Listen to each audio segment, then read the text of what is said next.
Welcome to the Huddle Within podcast, where we go beyond the surface to uncover the real impact of sports on our lives, whether it's lessons of resilience, the passion that fuels us, or the stories that connect us all. This is where the game gets personal. I am Daniel, a regular sports fan just like you, and together we'll explore what sports truly means beyond the surface. So step right into the huddle and let's get into it.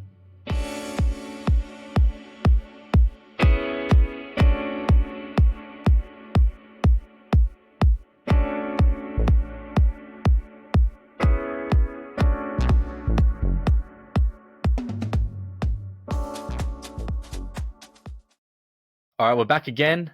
Part 2, Western Conference. Back with Nathan today. We did this yesterday. Thought we'd have a break and get straight into it. Lots of updated news today. So thankfully, we sort of took that break and now we can pretty much wrap up free agency with the new additions. We'll quickly touch up on them. Kuminga has decided to stay. Well, not his choice, but the Golden State Warriors' choice. And he'll be part of the rotation. And that was the main thing we were sort of waiting on. And then De'Aaron Fox signed a massive extension, which we'll talk about once we get to San Antonio Spurs. But Nathan, thanks again for tuning in. Thanks for having me. It was good fun yesterday and ready to keep going. Yeah, we'll get the ball rolling straight away and we'll start with the Dallas Mavericks, who had the headlines last year for all the wrong reasons, starting with probably the biggest blockbuster trade of all time, Luka Doncic going to the Lakers mid-season for Anthony Davis and some scraps, to be fair. And yeah, Nico Harrison got a lot of abuse for that. And luck certainly came on his end. If it's luck, if it was rigged, we don't know. We'll never know. Feels as though it's rigged, but they end up getting Cooper Flag, which sort of he's not Luka Doncic right now, but definitely has the potential to be that star caliber player, being the number one pick, being 7'4", being unbelievable in college. And even in his second summer league game, he got 30 points. And the Dallas Mavericks knew that they didn't need to see anything anymore, just get him ready for the season. So he'll come in seamlessly and be a starter and be a fit there.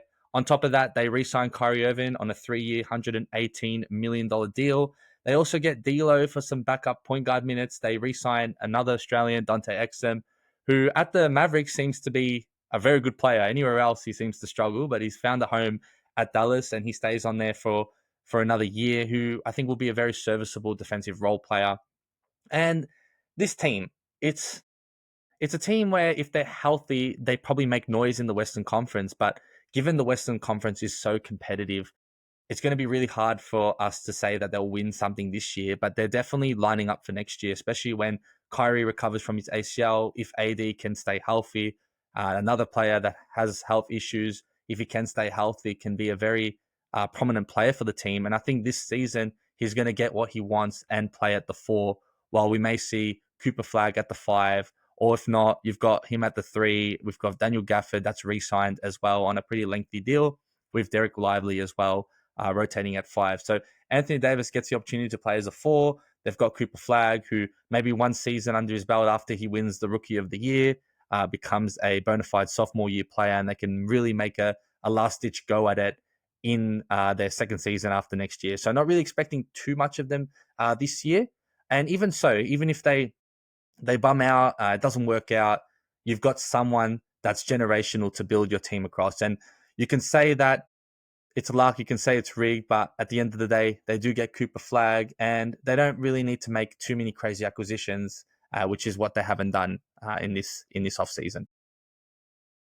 Yeah, the Dallas Mavericks, another team similar to Philly that kind of lucked into it as well.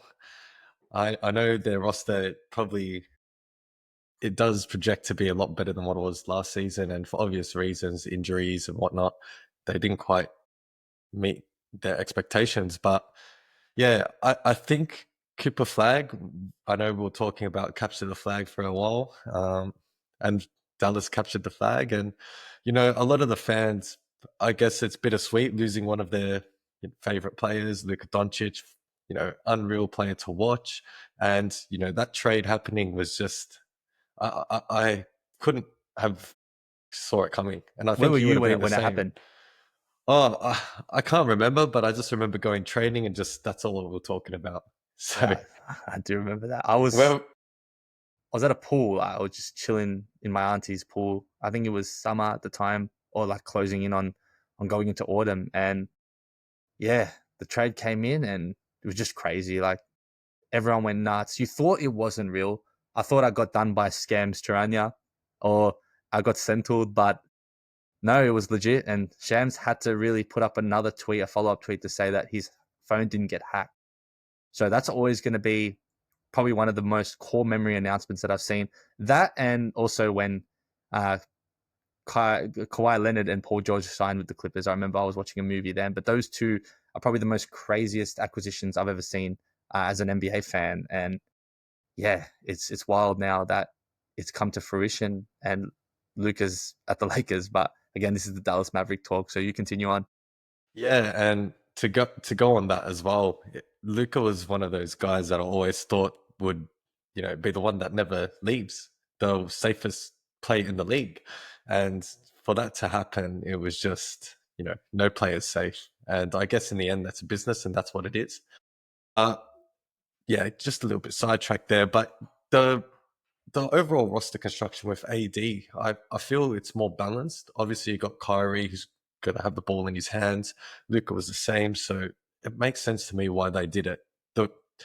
It's obvious that AD doesn't have as long a run as Luca does, but I think it puts their roster in a great position the next 2-3 years to really challenge at the top end of the West.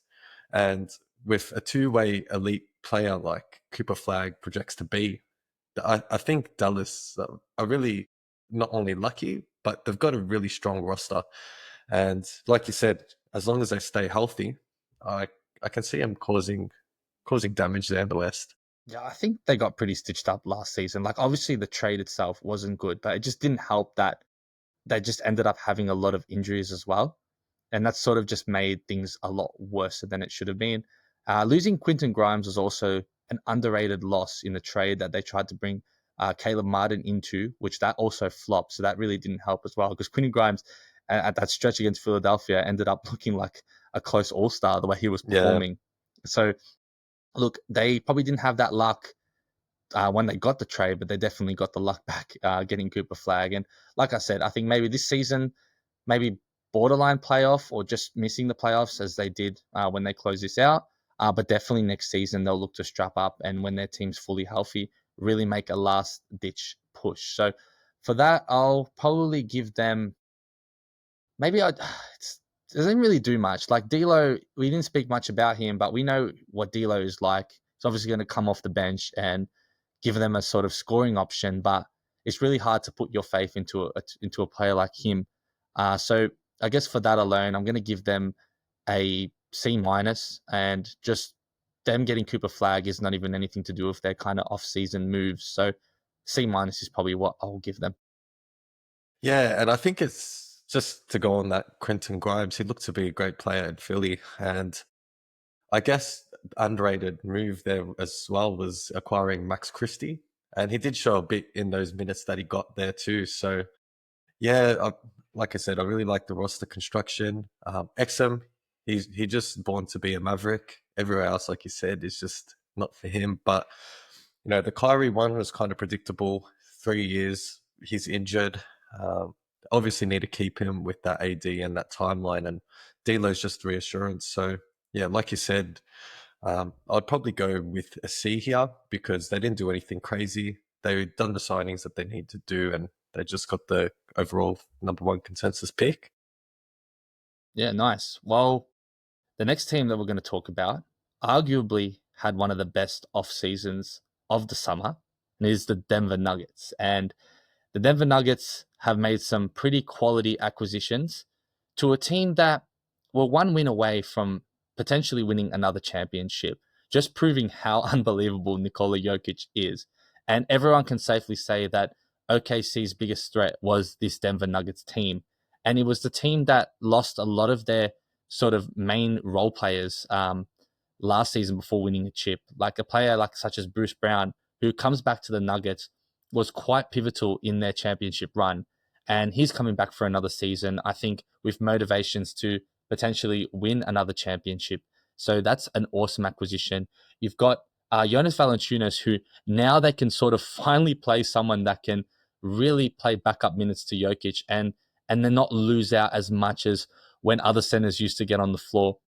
Obviously, no one is going to be Nikola Jokic, but if you can at least steady the ship for 5, 10, 15 minutes with a backup center and not really lose out as much, I think that is a big plus and a big acquisition. And I think Jonas Valanciunas will definitely do that. People forget that he has been a bona fide starter in the past. Obviously, he's at the tail end of his career, but he can definitely offer a great presence. He's a great screener on the pick and roll. He's an elite rebounder, and his touch around the rim is quite underrated. He's a pretty solid finisher there too. So we may lose out in the shooting and playmaking ability and probably everything else that Jokic does. But at the same time, for 15 minutes to have a backup center, they've been running with like DeAndre Jordan, who, besides his time at the Clippers, hasn't really done much since. And yeah, this is a big upgrade for them. They get Tim Hardaway Jr., who, as we did mention last week, he is a bit hot and cold, but at the same time, he offers some depth on the bench. He can shoot the lights out when he's hot, so that's another thing that can be offered as well. And then the most intriguing one is Cam Johnson. Now, people are happy with this trade because obviously Cam Johnson offers a lot on the defensive end. However, I still think that people are quick to disrespect Michael Porter and his impact on this Denver Nuggets team. I found that his spot up shooting was a massive impact. It really upped Jokic's assists. It really helped kind of space the floor for other players. And Cam Johnson can shoot the ball pretty efficiently, but again, not to the level that Michael Porter has. But I think the thing that Cam Johnson does offer is that defensive prowess, and also he's better at driving to the rack as well. We saw that in Brooklyn, that he was able to drive to the ring, and he is a player that doesn't need to take as many shots as Michael Porter Jr. So all things considering, I think it was the right move and the perfect sort of fit for this Denver Nuggets team. And I think it really poises them to really compete and go for an NBA championship once again. When you have a player like Jokic, it's really hard to say that this team can't make a Western Conference Finals if the seeding is correctly. So I think look out for the Denver Nuggets. They're one of the top, I think, off-season maneuvers this year as a franchise. So yeah, really, really happy with their moves and kind of impressed with it as well. The Denver Nuggets, they've blown me away this offseason because we could all see that they were really struggling with their depth in their squad. And Nikola Jokic alone, he was just carrying the team, and he was clearly the best player in the world. And, getting the additions of Bruce Brown, who in the championship run just looked like such a good asset coming in, playing bigger than his body, playing up to a position, playing power forward, ball handling, adds another dimension to this Denver team that just seemed to be a 1-2 punch with Murray and Jokic.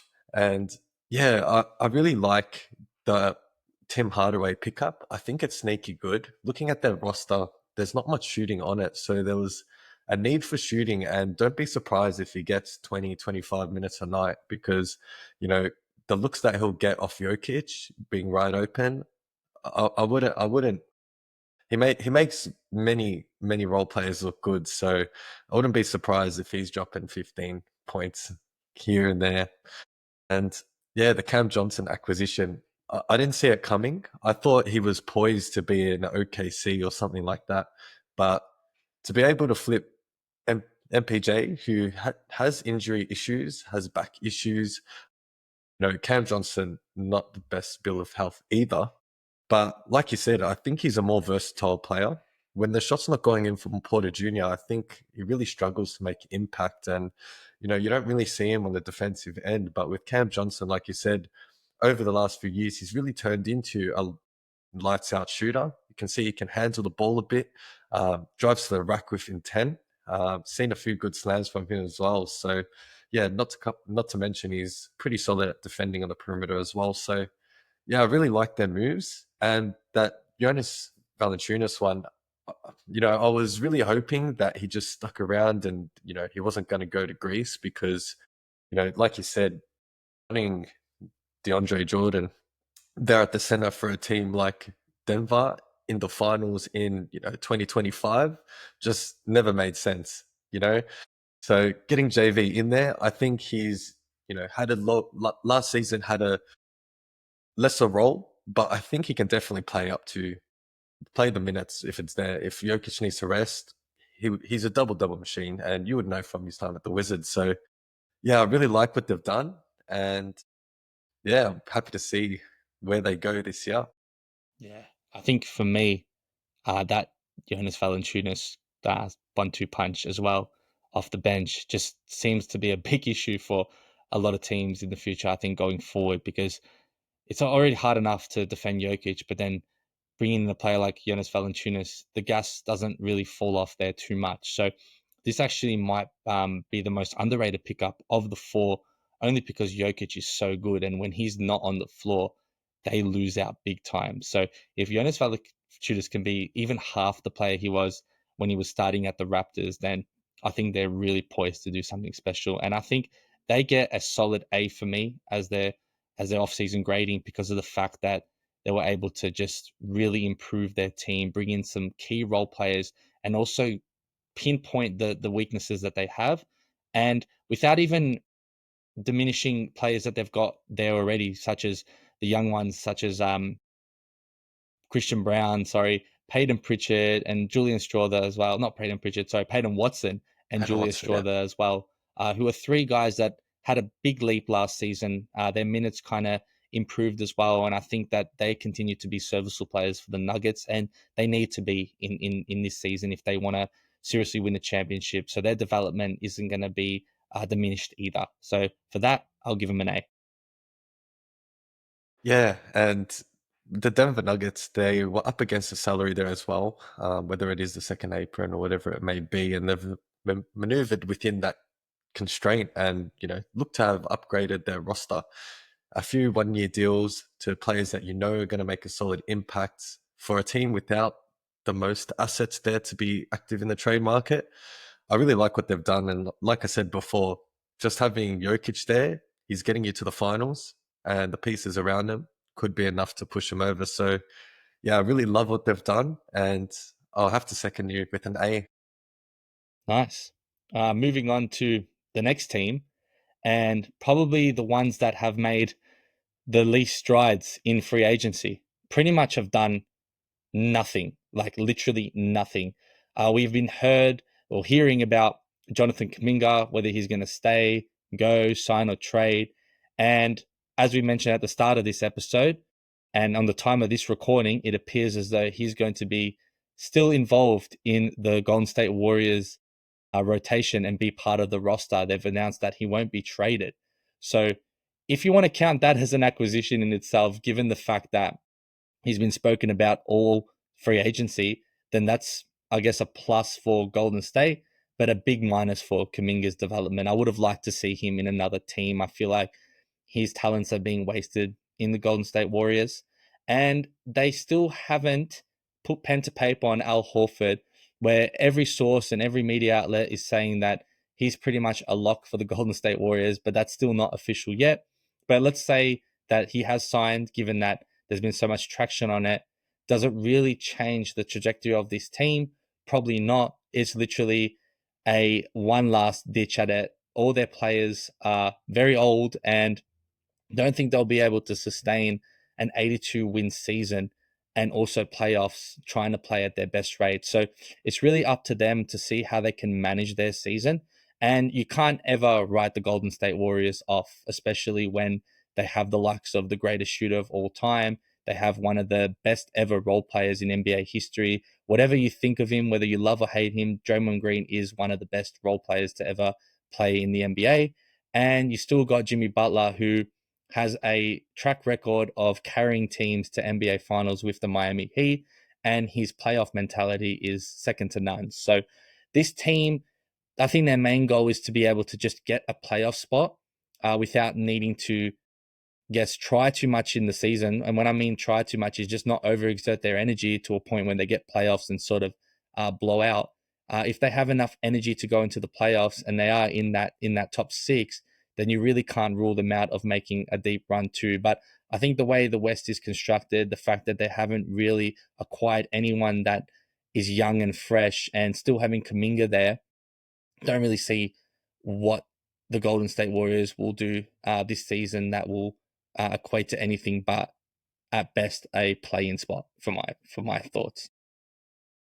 Yeah, there's not too much to talk about with the Golden State Warriors. I mean, we're waiting for some Kaminga news, maybe a trade to the Kings or to Phoenix, but it just looks like with the news today that they're going to sit on their hands and pay the man. And I get why they want to do it. They will have salary in the future. You know, this team is coming towards an end. You know, we've all lived through those moments where Golden State was untouchable and everyone was shooting like Steph Curry. And we all love them for that. But like you said, a playoff or bust mentality is what it is right now. And, you know, as long as they get there, you wouldn't bet against them because they've had that experience and, you know, they've won couples back to back and they've been a force to be reckoned with. But yeah, really that Kaminga trade and, you know, not resigning anyone, not drafting anyone, it's not looking too pretty for the Golden State Warriors. Let me put it there.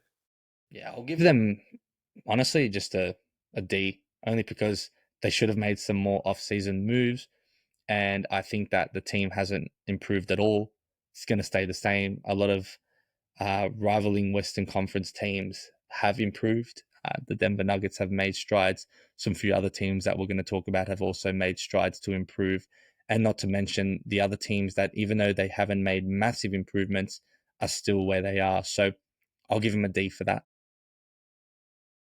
Yeah, and almost the second that the Warriors they've sat on their hands, they've not traded Kaminga, they haven't got assets, they haven't got free agents in. It's hard to give them anything more than a D. So for me, just because of the nature, like you said, they've gotten worse by just sitting on their hands. And it does look like the Warriors still need something in the center position. They still need things out there to bolster their, you know, chances to make it past that second round in the playoffs. So I'm going to go for D minus here. Cool. Alrighty. So, in my opinion, the team that had the greatest offseason for this year, and I think that it will be in a unanimous decision, the Houston Rockets, we're going to talk about next. This team, and I'm looking at the list of all the things that we've seen on my little list here. This is the longest list by far. I'm actually just going to read it out straight up just to show how good it is. They re signed Steven Adams. They re signed Aaron Holiday, Jeff Green, Jabari Smith Jr. on a cheeky 5 year, 120 million or so extension, which is criminally underrated. A lot of people love this acquisition for them. They get Jason Che on a new deal, which I was surprised about because he didn't really see the rotation, but he's on a new deal. Fran Vliet's also on a new deal. They add Clint Capella on a 3 year deal. They get Kevin Durant, which has the wildest trade, a 17 trade. They get Dorian Finney-Smith as well, which the Lakers really stuffed that one up. They get Josh Okogie, who's a serviceable defensive player as well. And I don't know too much about JD Davison, but they get him as well. They obviously lose Cam Whitmore to my Wizards. They lose Jock Landale, the Aussie legend. They lose Jalen Green, who I've got my harsh takes on Jalen Green. I'll leave it for the Suns analysis. And Dylan Brooks, who is probably a bit of a blow there, losing him, I think, of all things. But other than that, they've just extremely upgraded and they've put themselves in prime position to be one of the best teams in the Western Conference, a lock for a top 3 seed, in my opinion. They obviously finished, I think, second or third seed last season, and they've just gotten better. And I don't know if it's the no income state tax that attracts free agents here, but they've managed to really bolster their squad as well. And they still have an unbelievable squad to begin with. Amen Thompson is taking strides to become an athletic machine and is just continuing to prove on the offensive end. Alpha and Sengun's on a pretty lengthy contract, but it is not too expensive considering the player he is. And they get someone that they've been looking to need, and I think a big loss for them in this year's playoffs, a bona fide superstar. Yet he's 37, 38 years of age, but he is a clutch player. He's one of the best scorers to ever grace the court. He's also in my DMs. We always talk, and all jokes aside, but it's Kevin Durant. And for all jokes aside, they really needed a closer. And Kevin Durant, if he's healthy, if he can ride out the whole season, is definitely going to be an elite closing player for them. And that was the hole that they're missing. They also get a really decent backup in Clint Capella too, who I think is an extremely underrated acquisition. We forget the times that he was at the Rockets, pairing up with James Harden. He did some amazing things. So maybe when he puts on the Houston Rockets jersey again, he gets all that secret energy back, because I don't think he's been the same since. But I'm just very impressed with the Rockets. I'm blown away by sort of their acquisitions. I think it's the right time. I got to give credit to their GM Raphael Stone, who came in and pretty much teared the team down.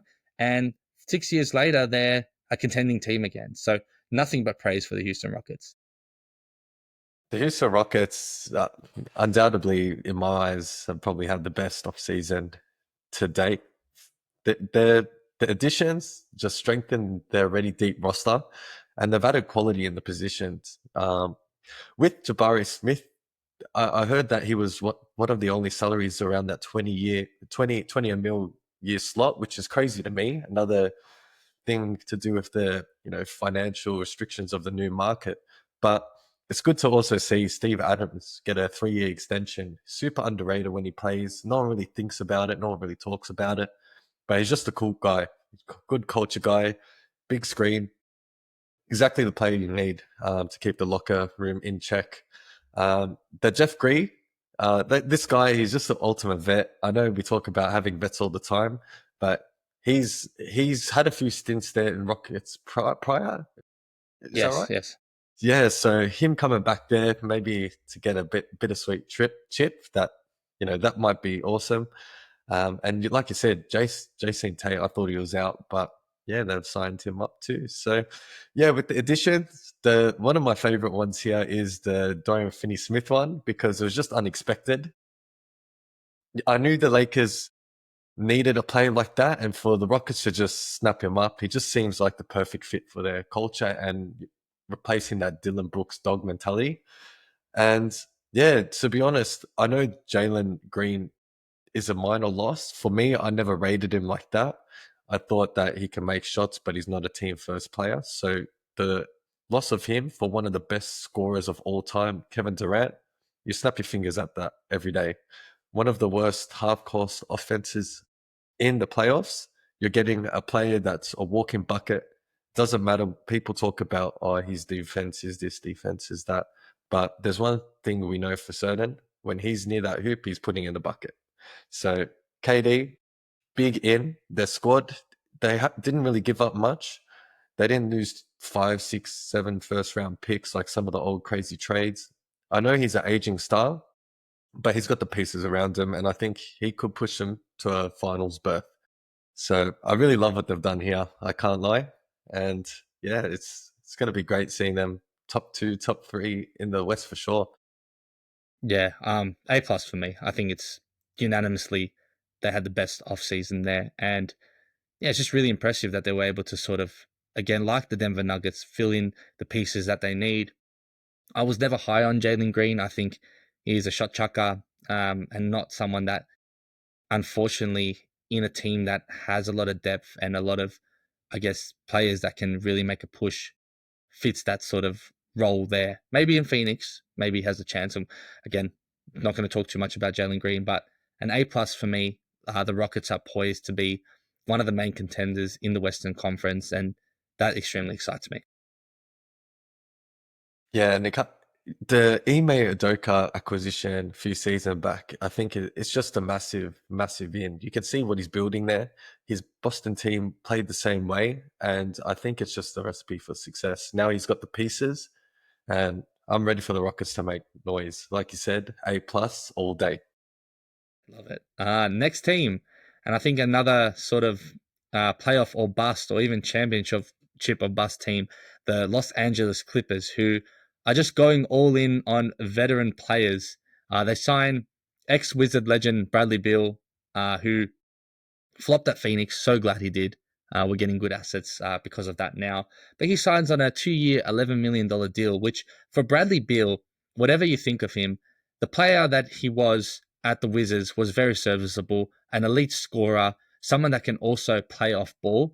Obviously, his motor on defense wasn't as good at the Suns and sort of faded out before the days of, I guess, after the days of, I guess, when he was teaming up with John Wall. But a Bradley Beal on a 2-year, $11 million contract is a better Bradley Beal than a than a 4-year, 200 and something million with a no trade clause. And I think for that alone, the acquisition is extremely underrated. He's someone that still scored 18 points per game at the Phoenix Suns. He's obviously going to be a third or fourth option, but looking at them getting rid of Norman Powell, he is a great direct replacement for him. Norman Powell was obviously going to be asking for a lot of money, and the Clippers weren't willing to re-sign him there. So as much as of that is a loss, I think Bradley Beal is probably the best replacement they could have got for him, especially with that contract tied in. They get John Collins, which is a sneaky underrated trade there.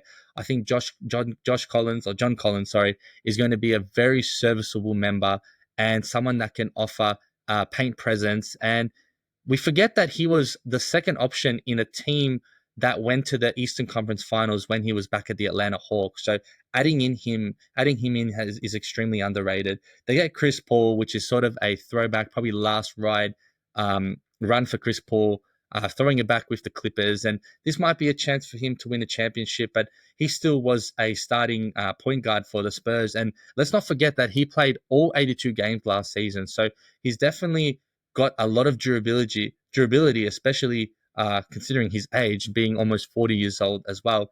He's going to be very serviceable. So don't just think that because he's on the older end, he's doing a return story with the Clippers that he won't offer anything. And then Brook Lopez is what I like here. On a 2 years, $18 million contract, it's quite solid. And I think they do need a big man to sort of fill up with Zubac, but Brook Lopez is an extremely underrated defender. He's an unbelievable three-point shooter.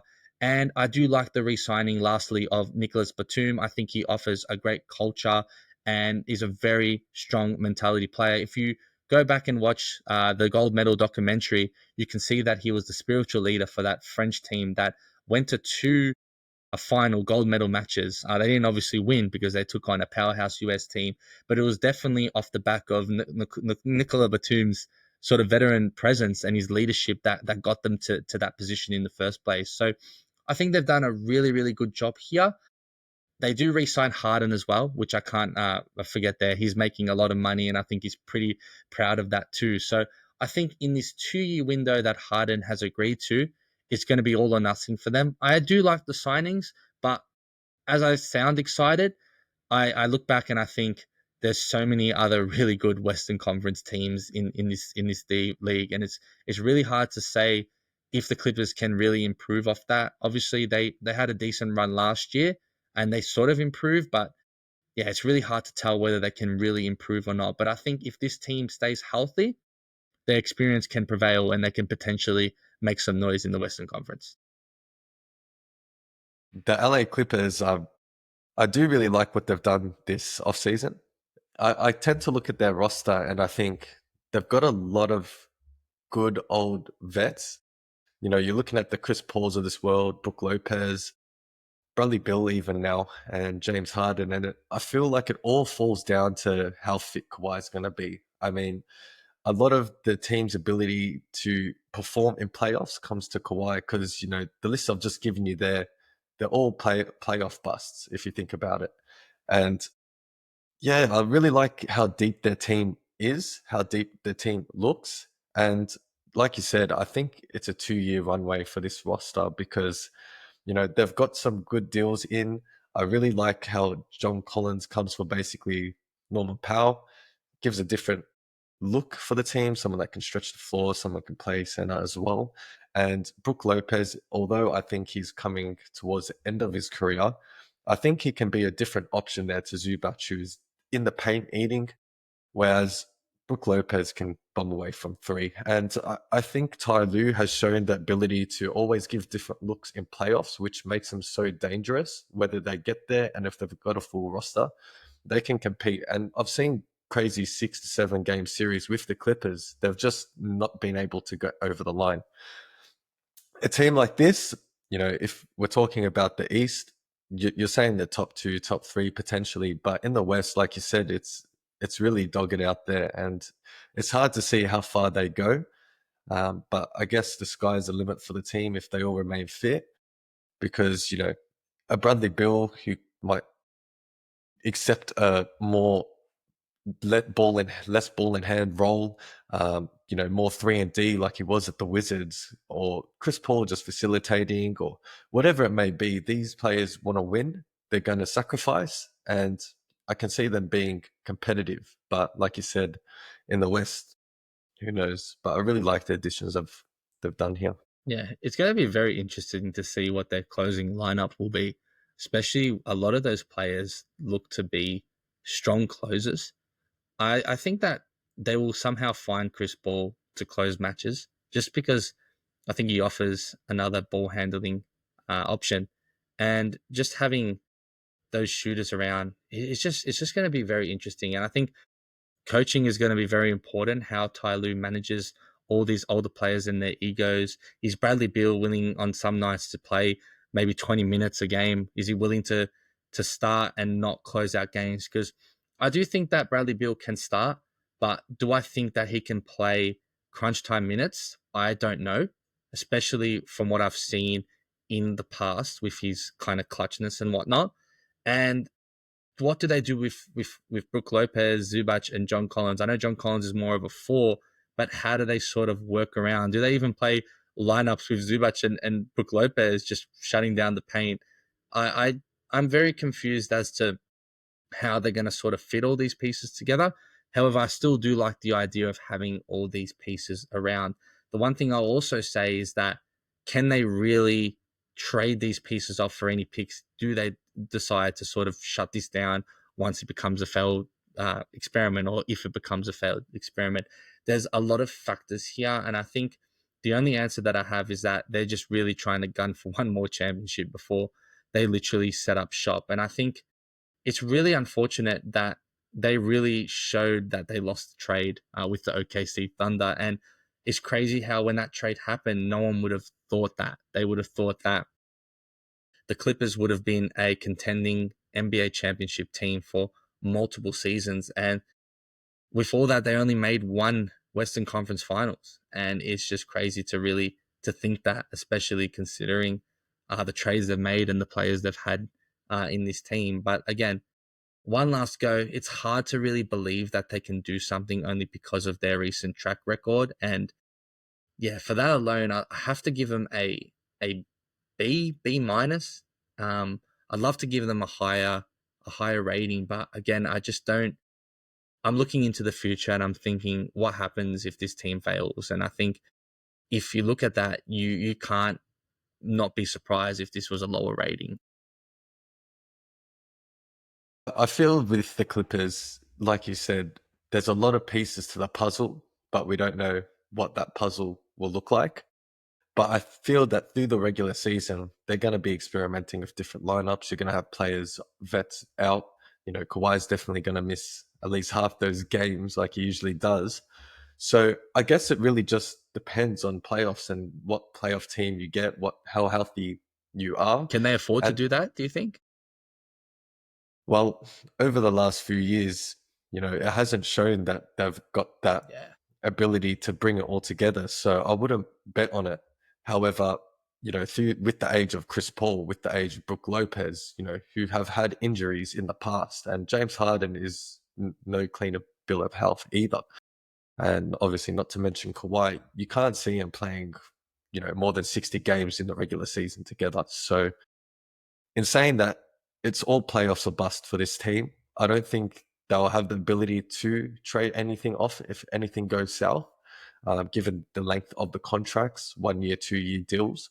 However, I feel that it is an it's undervalued contract that Bill is on. And in that, he's a player that may not be the same Bill as he was averaging 30 points, but he can average you 15, 20 points easily. And it's just interesting to see how that works with Harden. But I feel like the team can get it together. And with the additions, without having much salary space, not having many assets to trade, they've improved the roster for me. And I think that history plays a part when giving these ratings with the Clippers, seeing that they had PG, see they had Kawhi and they failed. But I got to give them an A minus because they've worked within the constraints, and I actually really like the moves that they've done. That's a big call. I think that's probably the biggest disagreement that I think we're going to have today. Because, yeah, I know, like, I know what you're saying, but I just don't really see how this team can improve, especially with the landscape of the Western Conference. Like, it looks on paper to be great in terms of the acquisitions, but does it really equate to what they want to do, and that's win a championship? That's probably the question that I have for them. Yeah, and I get that, and I can see where you're coming from because does it push them over the top? You know, maybe they needed another star in there to do that, but they do have Kawhi, they do have James Harden, they do have a former All-Star in Bill, and then you've got that veteran presence in CP3. You know, Lopez is no slouch either. He's won a chip. But these players together might just be the perfect mix to somehow getting them over the line. I wouldn't bet on them to get to a final. I would say that maybe their limit is a semi-final, but you know how the playoffs is. If one team has a good bill of health, one team is missing one or two players, it could be the difference between winning a championship or not. So I get where you're coming from. I really do. But I think their lineup has a lot of versatility and a lot of options in there. So I think they'll be a fun team. We're not going to know what they're going to throw out every night, but I can't wait to see what they put on the floor. Yeah, fair enough. I'm interested to see it as well. I think they're going to be a very intriguing team in the West. That's for sure. We're going up to the biggest team in the NBA. Annoys me to talk about this team because obviously they get so much coverage around the league, and whatever they do is on the spotlight. And it's the Los Angeles Lakers, who, look, signing that 3-year extension for Luka Doncic, that happened recently. So a 3-year, 165 million. I think that's a massive win for them. Most of the stuff that they've done happened last year midseason with this trade with the Dallas Mavericks. They get a nice, skinny looking Luka who looks unbelievable preseason. Whether that's going to happen or stay the same at postseason is another question. But I think he's got a different chip on his shoulder. The fact that he got traded to another team was probably just as much of a shock to him as it was to everyone else. So him is going to look like a fresh player. He's a new signing for this season. They have him for 3 years. And if you have someone like Luka Doncic on your team, you're pretty much poised to make a big playoff push. There's a lot of talks on what's going to happen with LeBron James. He's been sitting down with Jokic's agent on a yacht. And a lot of people are saying that he might move, but I might beg to differ. I might think that he's trying to probably lure Nikola Jokic in. But again, LeBron James is still there, 41 or 42 years of age. He hasn't announced that it's going to be his last year, and I think when a player like LeBron James decides to retire, he's going to let everyone know about it, and it's going to be sort of a farewell tour, exactly like the late and great Kobe Bryant did. So another season of LeBron James. They're going to manage him really, I think, heavily this year, especially now that they've got Luka Doncic as well. I really do like the addition of Jake LaRavia. I think that's a really underrated signing. They're signing for 2 years, 12 million. And I think he was a really good player for the Memphis Grizzlies. We didn't see too much of him in Sacramento, obviously, because of the trade. But I think Jake LaRavia is a very good player, and I think he'll offer a lot for the Los Angeles Lakers. The one thing that I will criticize is the loss of Dorian Finney-Smith, which you spoke about. I think they should have been able to give him the right money and sign him up there, and he would have been very important for them. But they do pick up Marcus Smart as well from the Wizards. We waive him and buy out his contract, and Marcus Smart gets picked up there. Now, it's not the defensive player of the year Marcus Smart was at Boston, but still someone that can be an elite defensive player, take on probably one of their better guards, and also offer a bit of offense that they probably need as well. Look, he's probably not going to play a crazy amount of minutes, but he might instill a bit of a defensive culture, and his motor might be infectious to the team as well.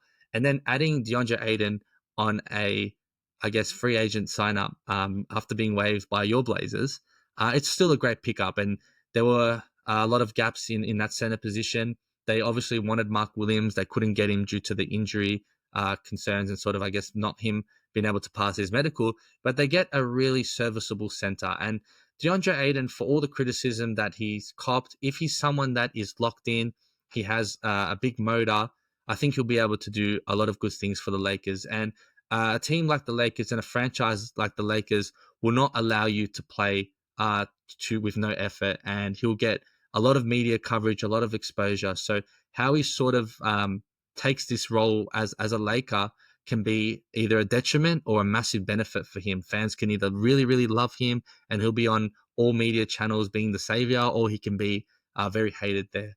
We forget that he is a number one pick in the same draft as Luka Doncic. So again, they've got top two picks in their team as well. And I think with a team with Luka and LeBron, you can't ever rule them out of playoffs. And like the West is so good too. So whether they make a deep run is really hard to say, but you can't go past Luka and LeBron. So I think the Lakers, and hopefully this is the last time I speak about this franchise, do some good moves, but I still don't think, and it's like the Clippers, it's going to be enough to really make some crazy noise in the Western Conference. But as long as they make playoffs, their fans are going to be around. They're going to stay relevant, and I think right now the Lakers are better when they're sort of relevant rather than them being the team that they were towards the back end of Kobe's career and still competing. So I think that's a good thing in itself. It's great they got the Luka Doncic extension out the way. I mean, it's obvious that he is going to be the face of the franchise and it will be Luka's team. But I also don't see any sort of LeBron getting traded things happening. I find it's all posturing. It's probably to put an image, just maybe to put him back in the media. But LeBron is not getting traded. I don't think Lakers want to be the team that trade him. And I think it would come back down to the end of the season where he makes a move if need be. But it it amazes me to looking and watching LeBron here in at 30 years. How old is he now? 40 years 40, old. 41, I think. He's bloody old. He's unreal. He just does everything. I mean, in a playoff game, he'll average you 20, 10, and 10 almost. And to be doing that at 40 plus years old is just remarkable. And the more I see him play, the more he just kind of goes up my GOAT rating. And, I was never a LeBron lover, but I definitely respect the play he is and the ability to always, you know, make, have his body right and give it 100%. And he has been an underdog at times too. So yeah, it's the Lakers. They do have some quality in their team, but losing Dorian Finney-Smith, who might have been the only player who could guard a player in front of them, is a huge loss. And I know DeAndre Ayton's come in, and Ayton is not going to solve all your center issues. But the one thing I can tell you is he is a scoring punch. His post game for a center is one of the best, has one of the best touches. But yeah, just pairing him with a Jake LaRavia, Luka Doncic, Rui Hachimura, Austin Reeves, I don't see much defense there. So yeah, I really like the idea of the Marcus Smart 2 years, but it's safe to say we haven't seen that Marcus Smart in 2, 3 seasons now. Hopefully proves me wrong. And I like the heart and grit type of player that he is. And I'm sure Lakers need that. But I don't think they've hit everything that they needed.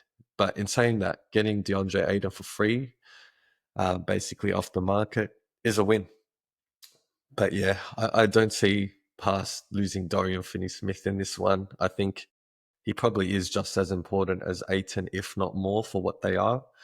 And yeah, I would have to give him a B minus rating.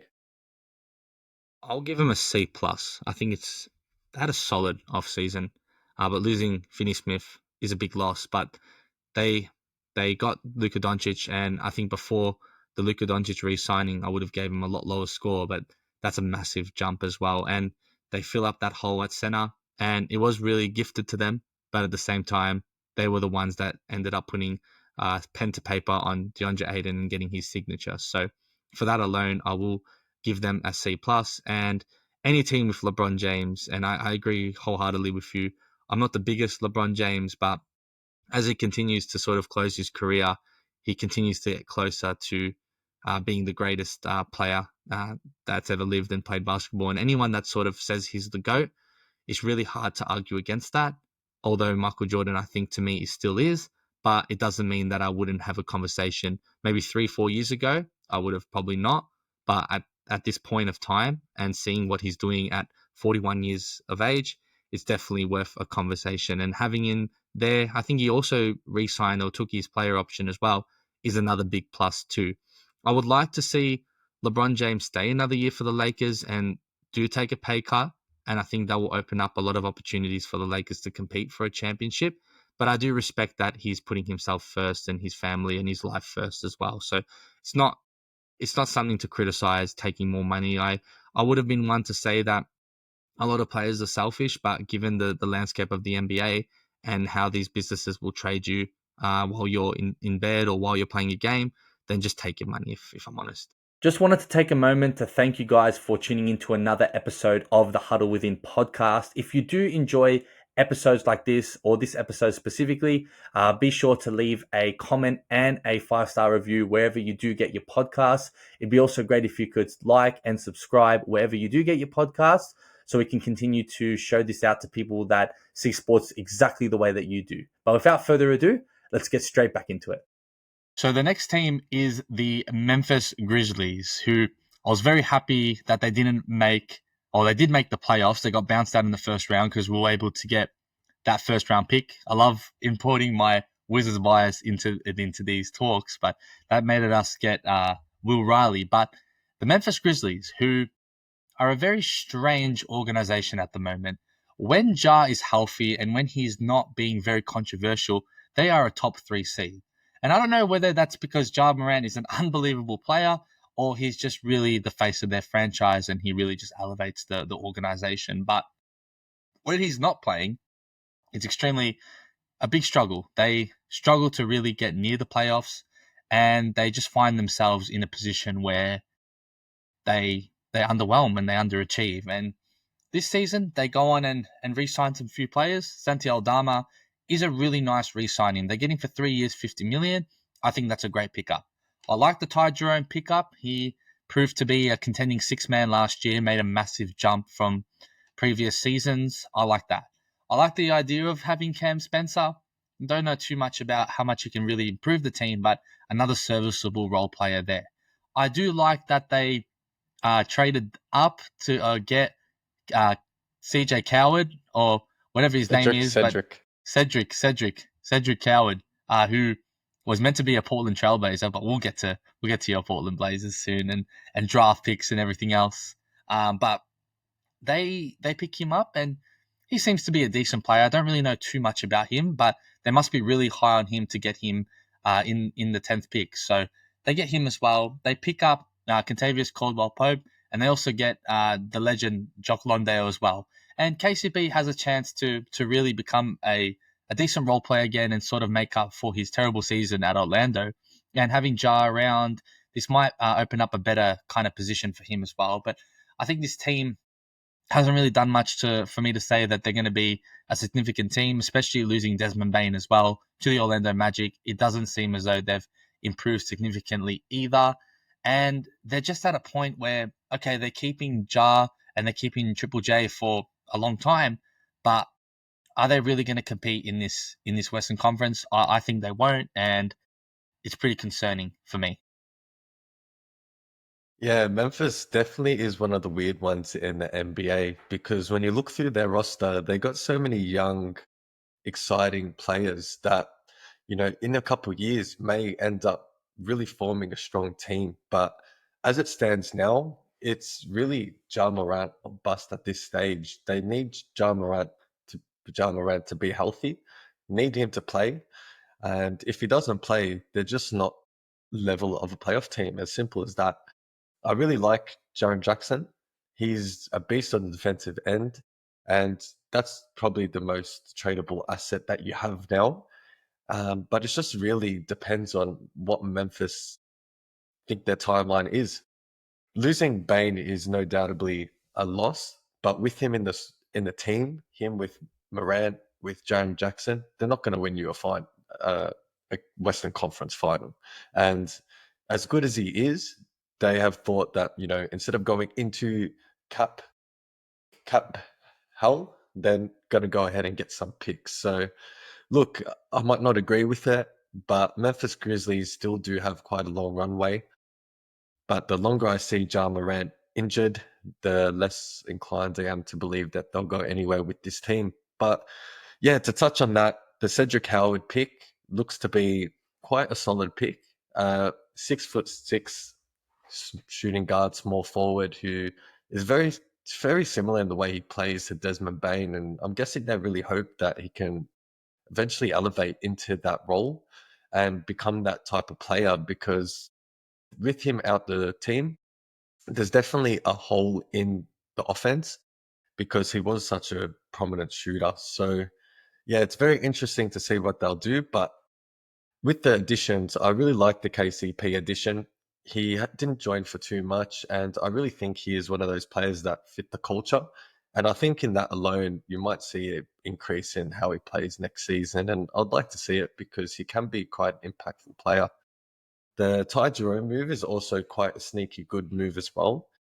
Reason being is since Tyus Jones, they haven't had that steadying presence off the bench. And as good as Scottie Pippen Jr. looks in that point guard minutes, he, is a step down in terms of both ends of the floor. So I'd love to see Ty Jerome get more games, more minutes, and see how he develops. And I'm sure there'll be some point in the season where Jar's out and he'll get a chance to start and see what he really can do. And the Jock one, kind of insignificant at this point, but he can chop out, get some good minutes there, here and there. Athletic center, maybe something they've been crying out for. I know they've been having issues with Brandon Clark and a few of the other big men there. So yeah, it'll be interesting to see what his minutes look like. Probably nothing too significant, but with the Santi Aldama, I really like this move as well. 50 mil feels like almost underpay for the type of player that he is. And even seeing him in the, FIBA, he really can shoot the ball and he is a dynamic option as well. Having him in the squad, I do think he is quite important going forward. And for some reason, I always thought he was older than what he is, but he's still quite young, 24, 23, something like that, isn't he? Yeah. So yeah, with Memphis, like I said, they have a long runway. I still think their squad is quite young, but I think it's definitely a stage to retool and build towards the future. So for me, given my ranking, I'll probably go for a C plus. I do like, and someone that we haven't spoken about, Jalen Wells. I think he's going to take a massive leap this season.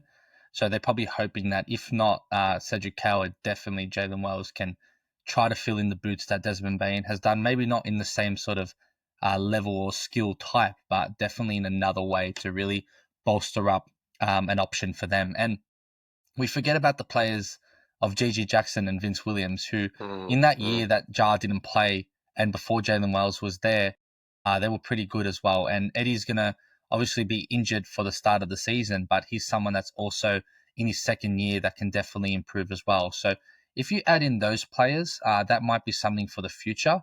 But just because we haven't really seen much in terms of their improvements or roster improvements, I'm going to give them a C minus, and only because there wasn't crazy acquisitions. They did lose Bain, but it is a win keeping players like Aldama in your roster, in your squad, and also adding and extending Jaren Jackson Jr. too, who maybe in the future might not be part of their timeline, but can definitely be a piece in a trade as well if things go south there. So I'll give them a C plus as well.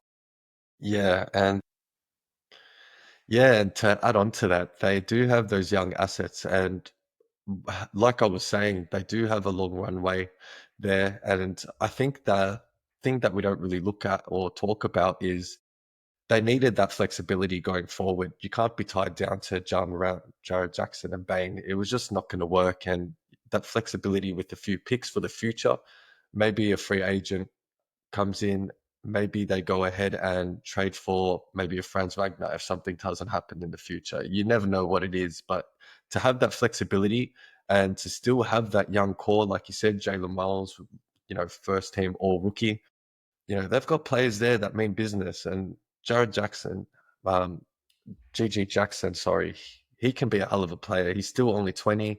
It's his second or third season. And if he starts getting more minutes, he could really turn into that 3-and-D type player that could be one hell of a force to be reckoned with. So, yeah, again, probably C plus is a bit generous, but I really do understand what they're trying to do. They are in a rocky stage, but I think they have the young assets and they will improve. Sweet. We're moving on to shout out to Joseph, his Minnesota Timberwolves, who re-signed Julius Randle and Naz Reid on some pretty lengthy contracts.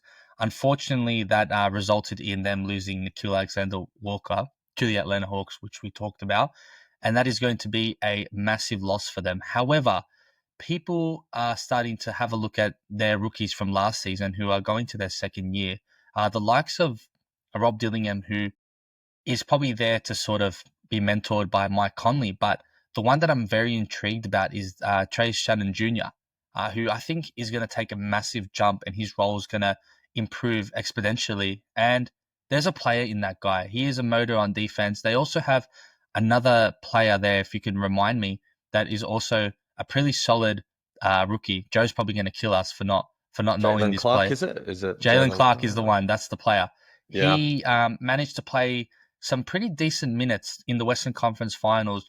They threw him out there to try, I guess, offer some defensive stops or find a way to sort of shut down Shea, which is really impossible to do. But the fact that they experimented with that shows that the Timberwolves have a lot of belief in their young players, such as him, and also Terrence Shannon Jr. So we can sit there and say Nickeil is a big loss, but we can also look to the positives of another young core coming in and sort of trying to fill that role as well. And adding Naz Reid is, and you can, we know in the basketball perspective what he can do and stuff, but the impact that this man has on a city is also, I think, very valuable. People love him. He is glorified in Minnesota. So being able to have him for an extra 5 years, this man is a Timberwolves legend. And I think that's extremely underrated in itself, to have someone that is beloved by the city and by the organization is very underrated. And I think it's going to give them such a massive boost. It's almost like getting a new signing. Like losing Naz Reid would have been such a big blow to a lot of Timberwolves fans who really love him. And I see that, and you see that through Joseph, obviously, who is our friend as well, that has a Naz Reid shirt. He also mentioned, and you guys can have a look at that podcast episode we wrote together, that there's a lot of bars in Minnesota that have Naz Reid drinks and everything, and they've got menu items to his name. And even like I watch wrestling, and you always see this banner of Naz Reid in like these major wrestling events. So he's a massive presence, and he offers more than just basketball. And I think that's huge, as I've mentioned too. And going on basketball, you got Julius Randle there, who questionably didn't look as good in the OKC series, but in that Lakers series was pretty unbelievable. And also in that Golden State series, looked the par as well. You get another season of Rudy Gobert, who for the first time in a very long time, I think since he's been an NBA player, didn't compete in Eurobasket, so he's going to be very fresh coming in as well. And I'm pretty sure they did pick up another French center who led the league or led their college or the draftees in shot blocking as well. So that's something to really look out for there. That's another player that can fit into the development system with, I guess, the Minnesota Timberwolves. And yeah, maybe they didn't pick up a crazy free agent. Maybe they lost Nickeil Alexander-Walker, but getting in Randall, getting in even Ingles as a veteran presence, he may not even step on the floor, but for the culture, I think they're poised to do big things and stay kind of in that same position, competing for a Western Conference Finals. And if they have Anthony Edwards, the sky's the limit for that organization. So I think the Timberwolves haven't really upgraded, but I don't think they've lost as bad as people would think. The Timberwolves are just a solid team on both ends, and they showed it all through last year. I guess the real question is, as it always has been, is can you win with Rudy Gobert? And on the defensive end, it's never been a question what type of player he is. Defensive player of the year multiple years, all defense type of player. He's unreal on the defensive end, but it just almost seems as though the Wolves do need to make a change there. And with that still in Baron J, who looks to be a good center and one for the future, it may eventually end that time with Gobert to get some assets, get a different player in and give us a different look, because the Wolves, I feel like they've maintained where they were from last year. I feel like the loss of Nickel will be one. However, you can't pay the man the same that the Hawks did. But they're going to be around the same, that sixth, fifth seed. They get to the semifinals. But I still think that there's still a move out of here. And, like you said, the signing of Naz Reid, he really is a unicorn in the way you watch him play. The way he just shoots like one of those guards just pulling up, banking it in your face. He really is a great player to watch, and I can understand why the city loves him, because I'm not so sure about you, but I would love to have him in Portland to just watch him hoop. It just seems like a fun thing. And It'd be a dream for me. yeah, exactly right. And I was always one big for the Julius Randle trade, just because he was underappreciated in the Knicks. He can ball handle. He can, as shown in the playoffs, he can score buckets too. He was their go-to guy in one of the series there as well. So the integrating of DiVincenzo as well as Randall in their second season there, I think it is now. I think that's a big plus. They're only going to get better. And like you said, they've got a few good youngies, with Dillingham being the main one there, who can definitely add to the squad. So look, I really like what they've done. They don't have all the levers to make any drastic signings, but who knows? Mid-season, when someone may be waived, I'm sure they can pick up a role player that will help, and they're definitely a playoff team for me. We'll never forget what Julius Randle did when we saw him live in Toronto. 5 threes in 6 minutes in the first quarter. It's very Right hard in to... our face, right in our face too. It was, I couldn't believe it.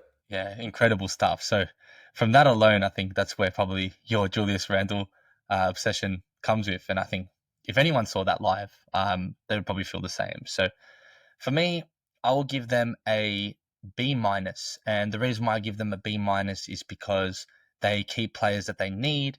They don't panic and sign Nikhil Alexander-Walker to a big deal.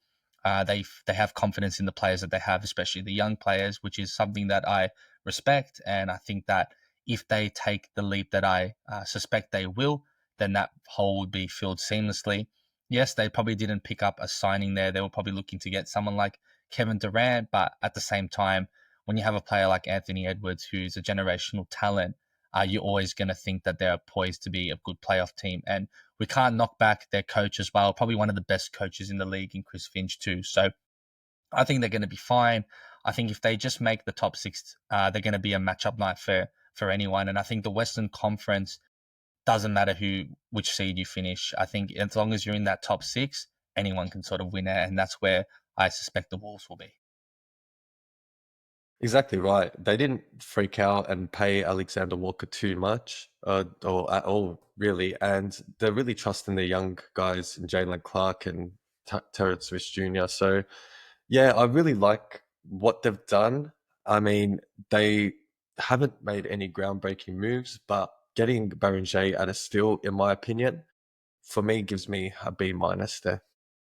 Nice. We'll move on to the next team who I think are wishing that they were in the Eastern Conference. Hopefully with expansion, they might be one of the teams. And also the team that I just spoke about, the Timberwolves, or we just spoke about, the New Orleans Pelicans, the guys next to our list. And this team is just, I think, riddled with bad luck. I don't know if it's the voodoo that's going on in New Orleans. We're big Saints fans, so we're familiar with the city. We understand the voodoo that's happened there.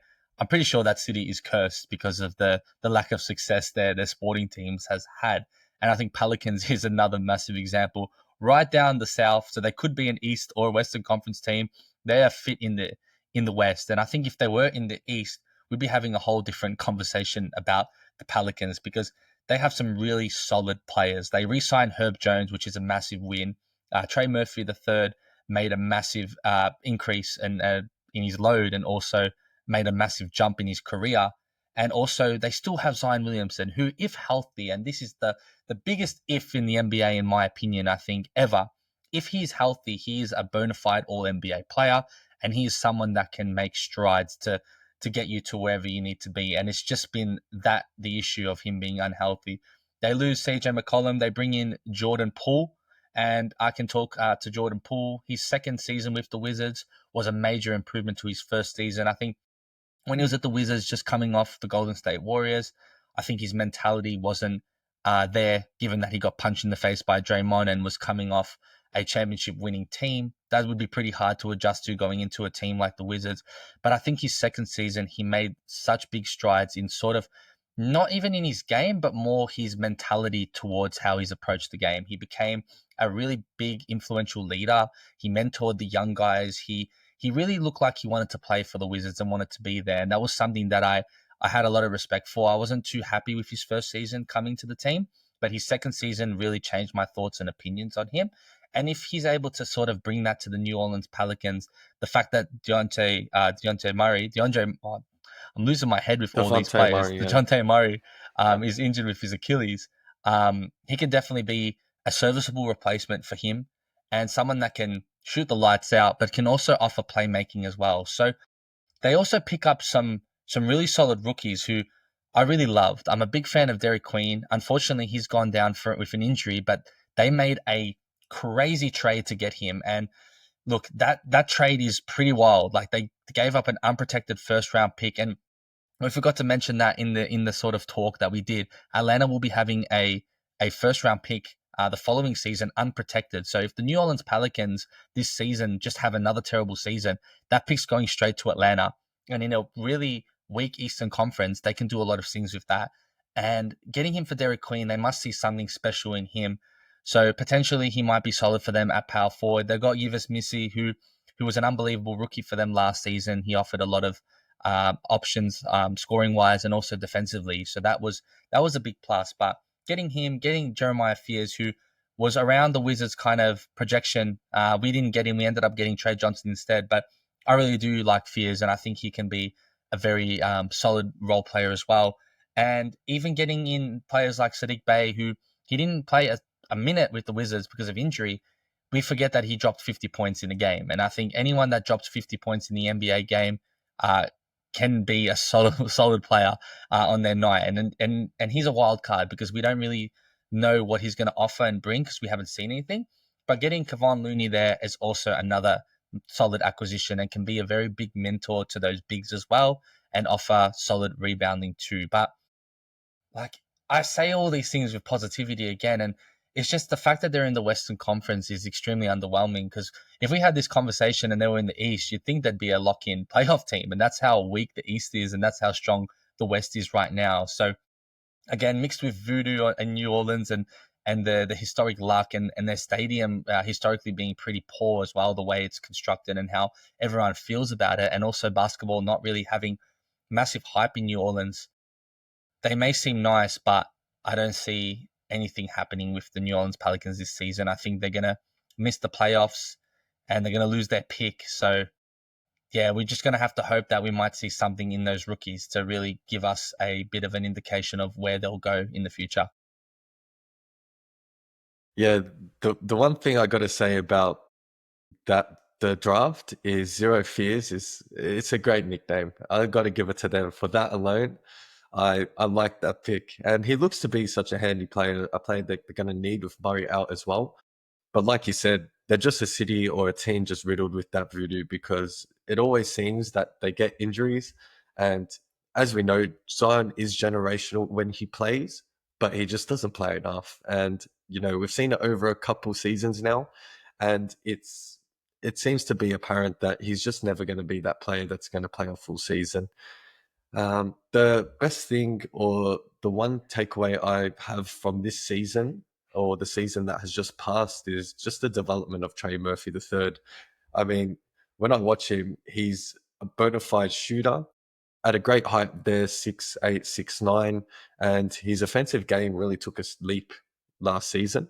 So just to see what he does in the future there as well is going to be exciting for that team because I really think they can or he can be a player that they build around in the future because he has so many assets to his game. The Herb Jones one, I mean, it's hard to not sign a player who has shown that upside on the defensive end. It just really depends on if he's going to be able to knock down his shot consistently because defensively, he does add a lot of versatility to the roster. And like you said, the roster is quite good when you look at it. It just seems as though they never have the pieces at the best pieces at the same time. But yeah, like you said, They're injury riddled. Like Herb Jones is unbelievable, but he can't stay fit. I think the contract can very much be a trade piece as well, which is probably a positive as well, because I think a lot of contending teams could really use a player like Herb Jones. But yeah, again, you've never ever seen this Pelicans team play fully healthy and fit together. And when you had, they literally look like a playoff team. So yeah, there's some bad voodoo going on in New Orleans. I think that's the only way I can really describe it. yeah, and to second that as well, they definitely look like a team that eventually will be a seller. And it may not be this season because, like you said, they don't have their pick that's going to the Hawks, and that's a big L for the organization. But I think they're definitely, maybe not this season, next season will be a seller's team because, like you said, they have so many valuable assets that you can use, but they just don't have that guy that can rely upon, or even that A3, A4 that will help build out the squad. So really, I like the additions that they've done. I mean, Sadiq Bey is just a flyer, like you said. 50 points in a game is nothing to scoff at because really it is incredible to score 50 points in a professional game. And Kevon Looney, I think, will be a good addition off the bench, if not starting, because he is someone that has won a championship. He has a pedigree to do a lot more than just a regular center. He can pass a bit, doesn't score as much as you'd want to, but defensively is quite solid, very much a system player. And they're taking a flyer on Poole. Whether I trust the process in Jordan Poole remains to be seen. I'm not the biggest buyer of Jordan Poole, but you've swapped him out for CJ McCollum. Give it a shot. He might develop into something more there. Maybe those rough runs that he had in previous organizations, more so Golden State towards the end of the tenure and tanking in Washington, may have built up that resilience and that player he wants to be. Yeah, it's quite an interesting one here. Yeah, I think I'll give them a C minus because that trade can really kill them. And if they don't make a higher seed, that pick is going to look really bad. And if Derek Queen just finds himself injury riddled all season, he's already starting bad with an injury, then it's just going to look a lot worse. And the moves that they made, for what they've made, they were good, but it just doesn't really help them in a sense that they're going to be anywhere near the playoffs, in my opinion. But it really depends if they're all healthy or not. And with DeJounte Murray out and him not being available for this season, it's very much going to be a year to decide what they will do. And they do have a new GM in Joe Dumas, so he's probably going to be viewing this very heavily and analyzing what his next move is going to be. So I'll give him I think I said a C minus. It almost feels like a lifetime ago that they had Drew Holiday, DeMarcus Cousins, and AD, and even that team struggled to get past the first round, other than sweeping my Blazers. But we won't go there. But yeah, the team that they've got here is injury riddled, and I think with the moves, although they've been opportunistic, you could say, I think just trading up to get Queen, losing a first pick which is unprotected when you're a team that has shown to be injury riddled is mind blowing for me. And although Queen looks like a prospect that can be something that can develop potentially into something useful for them in the future, he's also said to be a power forward that plays like a center. And those players typically are hard to develop within the league. So for me, just for the trade alone, I have to give him a D minus. Yeah, totally fair. And let's not forget that team with DeMarcus Cousins and everyone else also had their injury problems as well. So I'm blaming the New Orleans voodoo on this organization, and I think it's either relocate or move to the East when expansion happens. And I think they're the one team that I think need to move to the East for that reason alone. Now we're For going to sure. go with the defending champs or the reigning champs, the Oklahoma City Thunder, who just locked up their core for the next 4 or 5 years. They re-signed all their big three players to massive contracts. They re-signed Jalen Williams and AJ Mitchell as well. By Jalen Williams, I'm talking about the center, the guy that's always on the side. And I'm going to spend 2 minutes before I go on anything about the big three solely on Jalen Williams. And why I'm going to do that is because the respect I have for that man is undeniable. He is an ultimate locker room guy, a culture guy. He may get a lot of stick for being a cheerleader there, but when he's actually got onto the floor, he's put up triple doubles. He's been pretty solid as a player. And I think for his role and the fact that he's able to bring the culture, just be a team first guy, that's someone you want in your organization to win a championship. And I think that's extremely and criminally underrated. And the huddle talks about players like this because we go into the deeper meaning of sports. And he is a player that is a massive example of that.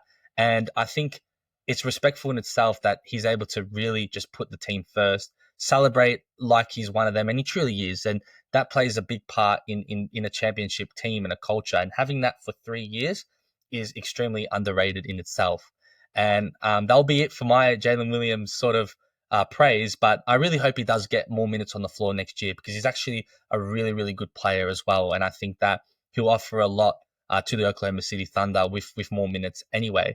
And especially if once they hit that second apron, a lot of their existing players are probably not going to be able to re-sign. So he'll be someone that can probably help out in the future. But we're going to talk about the big three. And if you're able to keep up that core for the next 5 years, that means that this team is poised to go back to back for sure. And I think it's crazy because we literally say that every year a team wins the championship. But I think this year is a little bit different only because this is the second youngest team in the NBA right now. And they won a NBA championship. So they look to be a dynasty moving forward. They didn't need to sign anyone else. Their team is already unbelievable as it is. So adding the likes of these three for another 4 or 5 years is just a massive win. And you got to give it to Sam Presti.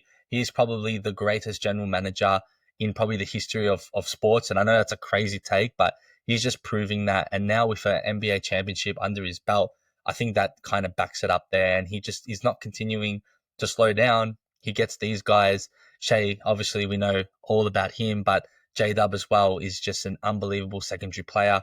That 40-point game is going to go down in history as one of the best swinger games and most important. And he did it all with like a massive injury too, which is respectful in himself.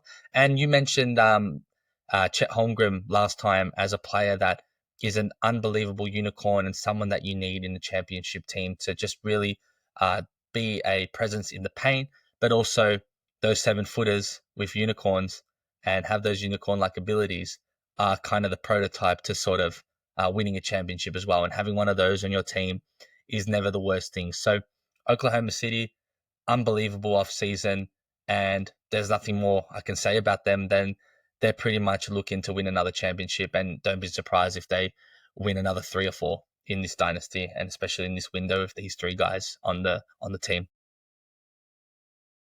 Oklahoma City Thunder, they've always been there. It was never an if, it was a when with them. And you could see what they were building, their young core when they were, poor team in the West, and they've just built year on year. And their asset accumulation and the players that they have become, it's really fitting to see, but we all could have seen it. And, locking up their star players, the Chet, the Shays, the Jalen Williams, it really can't be said enough how big these moves are. It's a given that they've just won a chip. These players are likely going to re-sign, but to know that you have that window for the next 3 to 5 years of being a young team, you're still going to improve. You've kept all your players that are involved in the championship. You're miles ahead of everyone offensively and defensively within the league, and you're going to get better. It's just crazy to say out loud. And not to mention, they still have almost 10, 15 picks in the future where if they need to bolster their team, they can do it. OKC really done what they needed to do. Their championship team, they're going to be competing there again. Like you said, Jalen Williams, he got his little segment, the center of Jalen Williams, he got his segment. But I read this crazy stuff the other day that in 50 games one season, he got the 4th most charges in the history of the NBA, and that's on limited minutes as well. So this player can seriously defend, and if he does get the minutes, although it might be hard in the team that he is in, he's going to make an impact. So just giving Jalen the flowers there. And while I'm here, I might as well give other Jalen a shout out there too, playing the playoffs with a broken hand. And I don't know if you've seen that T-shirt that he released. It was like an X-ray, and he's like got his hand like this, and it's a broken. I don't know if you've seen it. No, I haven't. That's it's That's cold. cold. It's cold, but hats off to him. He really showed out this playoffs. At times, even looking like that number one player. But man, I really love what Oklahoma did. They did what needed to be done, and they're going to be up there, no doubt about it. Can I give one more player a shout out from the Oklahoma City Thunder? Go Aaron for it. Wiggins. What a speech. Like, I know it happened ages ago. That's one of the best NBA champ speeches I've ever seen in my life.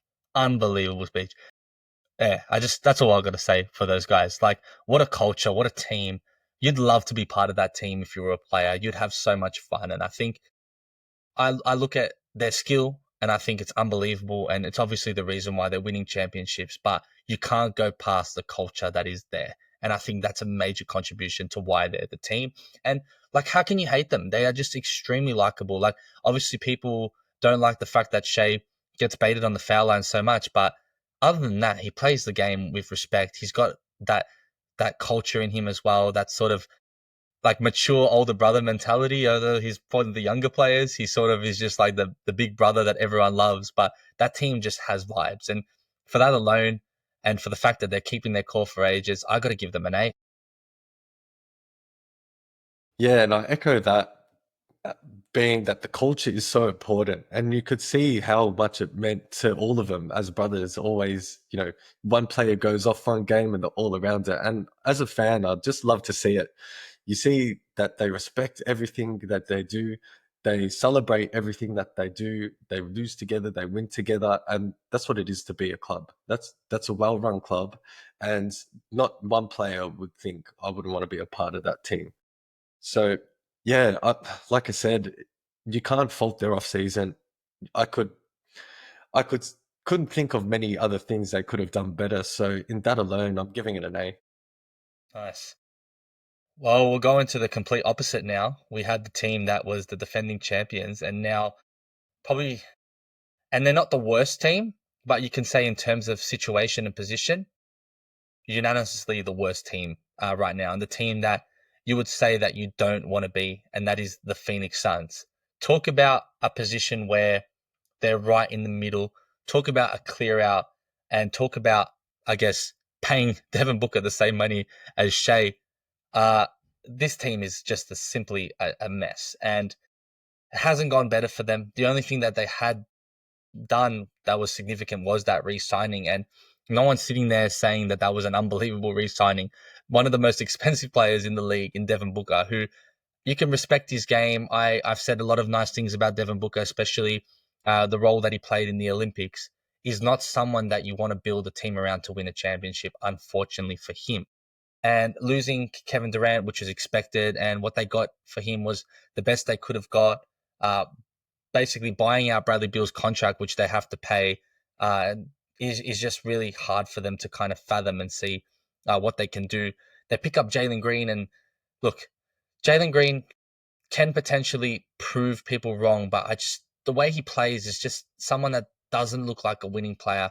He does remind me of Jordan Poole in his first season with the Wizards, someone that's just going to chuck the ball. And is he going to be able to do that when there's Devin Booker around there? I think this has just got writings of the wall to be a nightmare here at the Phoenix Suns, and I'm all for it because the Wizards are going to get all the pick swaps, and as the Wizards grow and develop, you think that they're going to get better, and as the Phoenix Suns kind of also develop, they're probably going to get worse. They've got no real kind of draft capital to begin with. They didn't get much for Kevin Durant. They gave away so many picks for them, and I'm pretty sure the Brooklyn Nets have all those picks, or they're just floating around in random teams. And then the Bradley Beal pickup was simply a disaster to a point where they had to buy him out. And yeah, honestly, it's just a shit show there.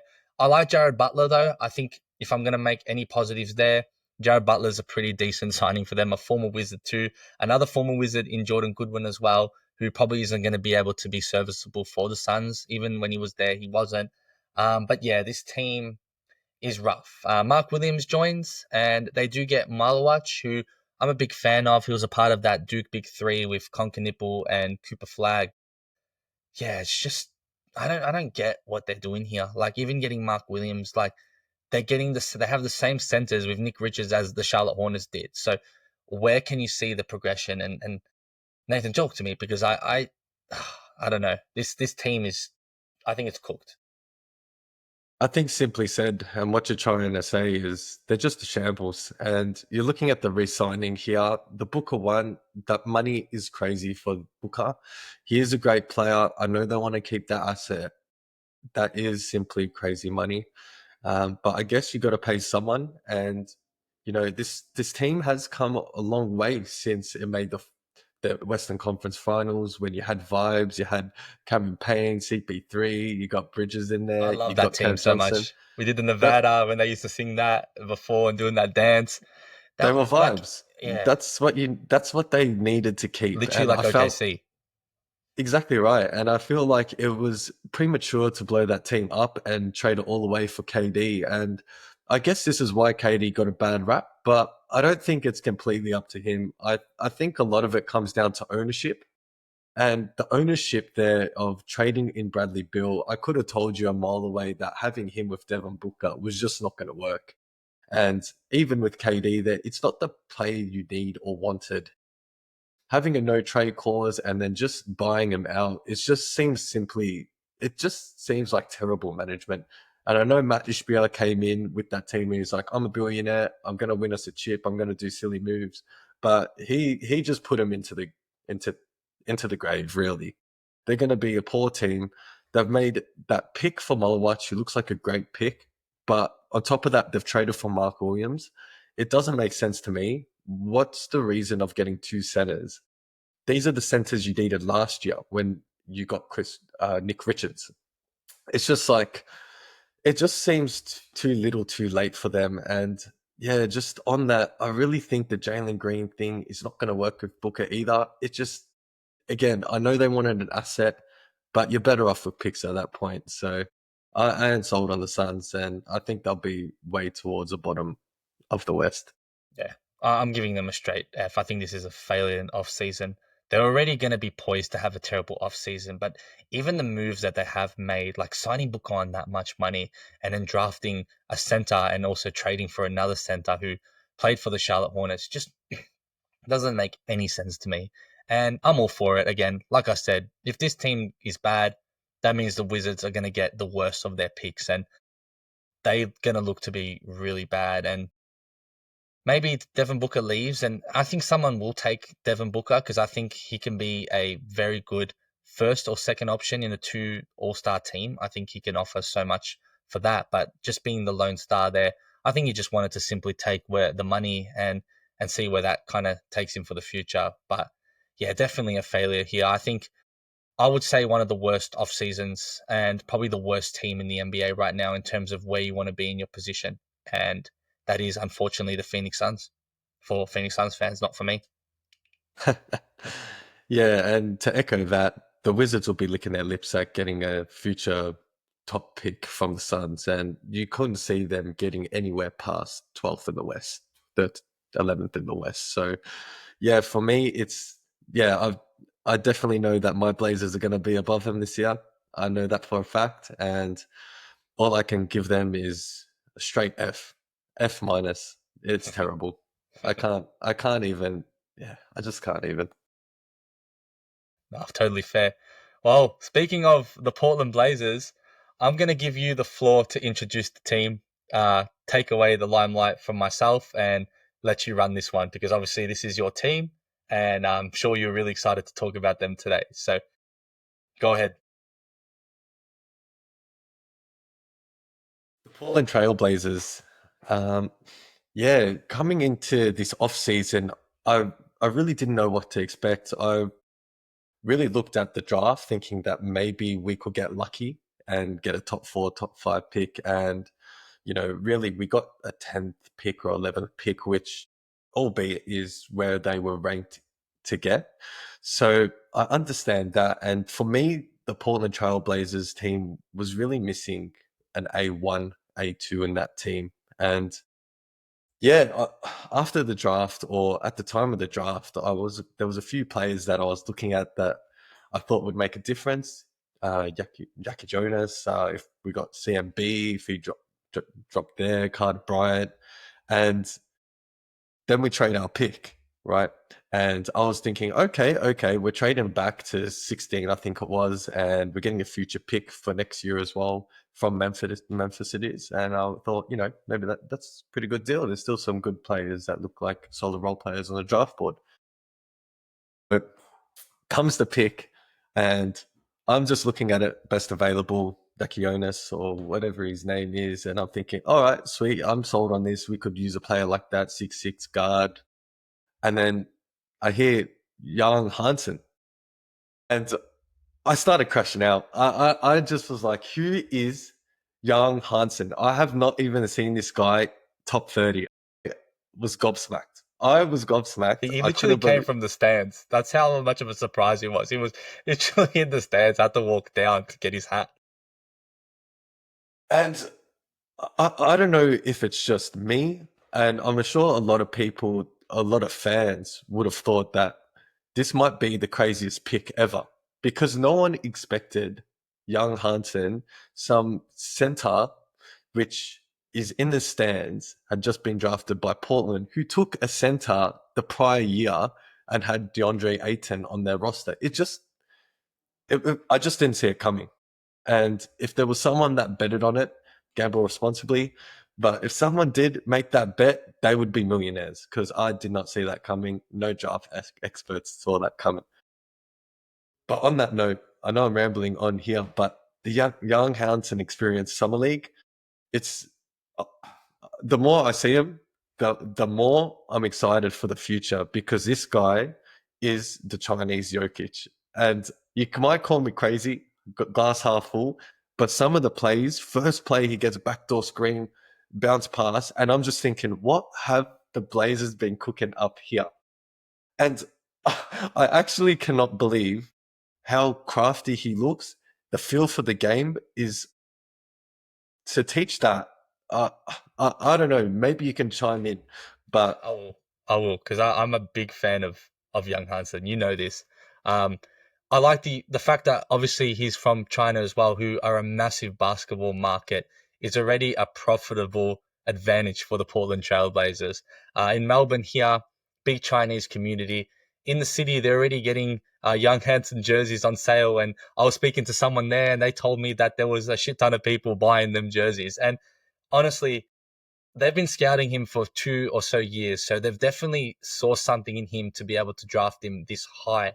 And I see it. The passing that he has for such a raw big man is second to none. It is close to what Jokic has done as a passing big man. And I can only speak for his passing. I can speak for a bit of his rebounding, but he's definitely a massive project. And we spoke about this off camera. The fact that you took a swing on a player that can potentially be a star, and getting him at 15, I think is very advantageous. You had Brooklyn with 5 first-round picks. What's to say that they didn't take a hit on him? They obviously have a Chinese owner as well, so I'm pretty sure that he knew a lot about Young Hansen. So I think in that 10 to 20 range, there were a lot of players that were really solid 3-and-D role players, which is what I think the back end of the draft was. But taking a hit on someone like Young Hansen, who has the potential to be a generational star, and you can see it through his passing. And again, everyone was surprised with the pick. It's probably going to go down as one of the biggest surprises in NBA draft history. And for that alone, it gives Portland the exposure. Getting a player like him that obviously, as a repeat again, have a massive market and people that support him is also, again, a very big thing. And if he becomes the player that is at his best, he can literally be Jokic, and he's going to get a lot of coverage. He's going to be someone that is going to take time to develop, but I think it's a wonderful draft, and I think it's worst case scenario if he doesn't become the player he is. At least you're getting the money off jersey sales because they're selling for fun. he's also got a great nickname, the Big Tariff. I love that one. That's a great one. But yeah, even in summer league, I've seen him drop 3-4 threes in a game, and I'm just thinking he can honestly do it all on the offensive end. And obviously, the Chinese league is a little bit different to the NBA, but he was a defensive player of the year there as well.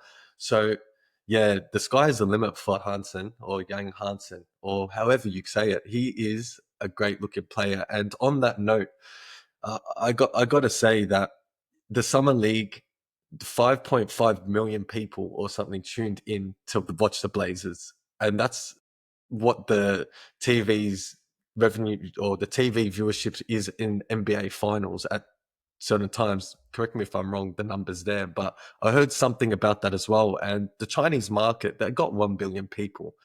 You know, the population of the USA is the amount they have as basketball fans. So there's an untapped potential and market there alone.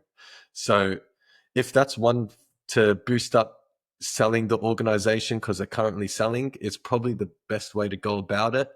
But yeah, on that pick really had me surprised in a way, but for the good reasons. But yeah, on that, it was always, you know, a few more additions being the Drew Holiday one, which also caught me off surprise.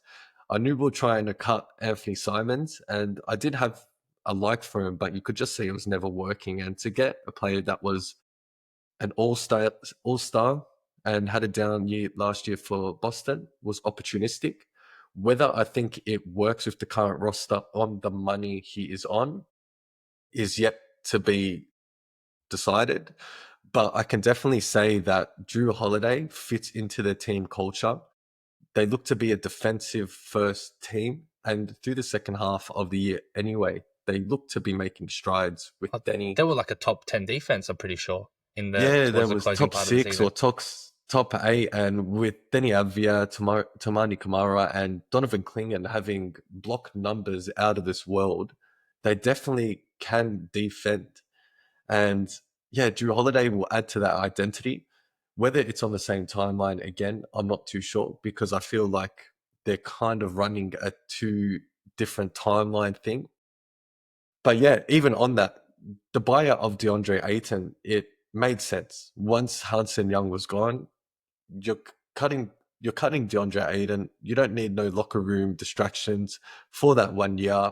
And you know what? You're not even in salary cap mayhem. So just get rid of him, make room for the Brook. And yeah, through that, I thought all that everything had been done within the off season. I was pretty content with where we're at. I'm sold on Hanson, Yang Hanson, and I was just like, you know what, I'm happy.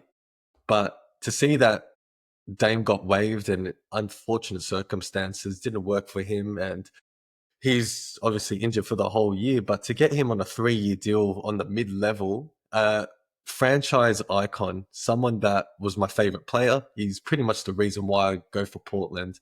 Seeing him make that game 6 or game 7 shot against the Rockets to send them home. Had crazy moments like rebuilding OKC and helping them win a chip. You know what I mean?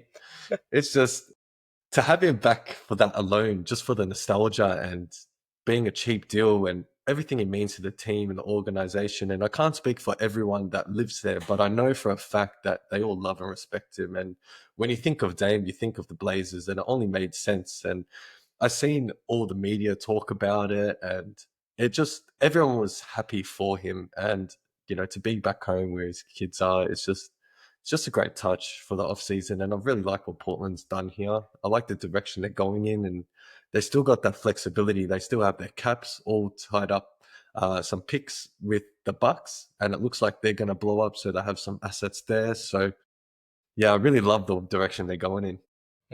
I think the big winner of this and someone that can really make big strides in your roster is Scoot Henderson, point guard coach, franchise all-time greatest point guard. One of the, if not for Steph Curry, is probably the greatest shooter in terms of just range and sort of off the dribble and clutchness in Damian Lillard, and one of the most defensively unbelievable guards in Drew Holiday. I think Scoot Henderson has a lot of mentoring and learning to get off all these guys, and I think Dame Lillard is such a feel-good story. It's a very respectable contract, and I think one that he deserves, given that he's just a Portland legend, and it's not the worst contract to be given. And for someone that's able to rehab at the Blazers at home where his family is quite advantageous. And there's a flexibility there. He has a player option in his 3rd year if he decides to continue to be with the Blazers. You never know, by year 3, you could make some massive leaps. Young Hansen could be a generational all-time center, and we could be seeing a 1 and 2 man punch with Dame and Young Hansen, and with Scoot and Shaden Sharp on the roster, with Kamara, who I think he's an unbelievable player, and I think he's a defensive specialist. He can be on an all-defensive team in the future for sure. Plus the resurgence of a former Wizard in Danny Advia, who I could have told you towards his closing time at the Wizards, looked like flashes of being a potential all-star in the Eastern Conference. Now, I'm not saying he was going to be, but he showed flashes of that. And if he continues to transcend and go above the level, he's already an unbelievable defensive player as well, which is also underrated. A lot of people know about that, but that's really what got him sticking on the floor with the Wizards, was that he was probably one of our best defenders.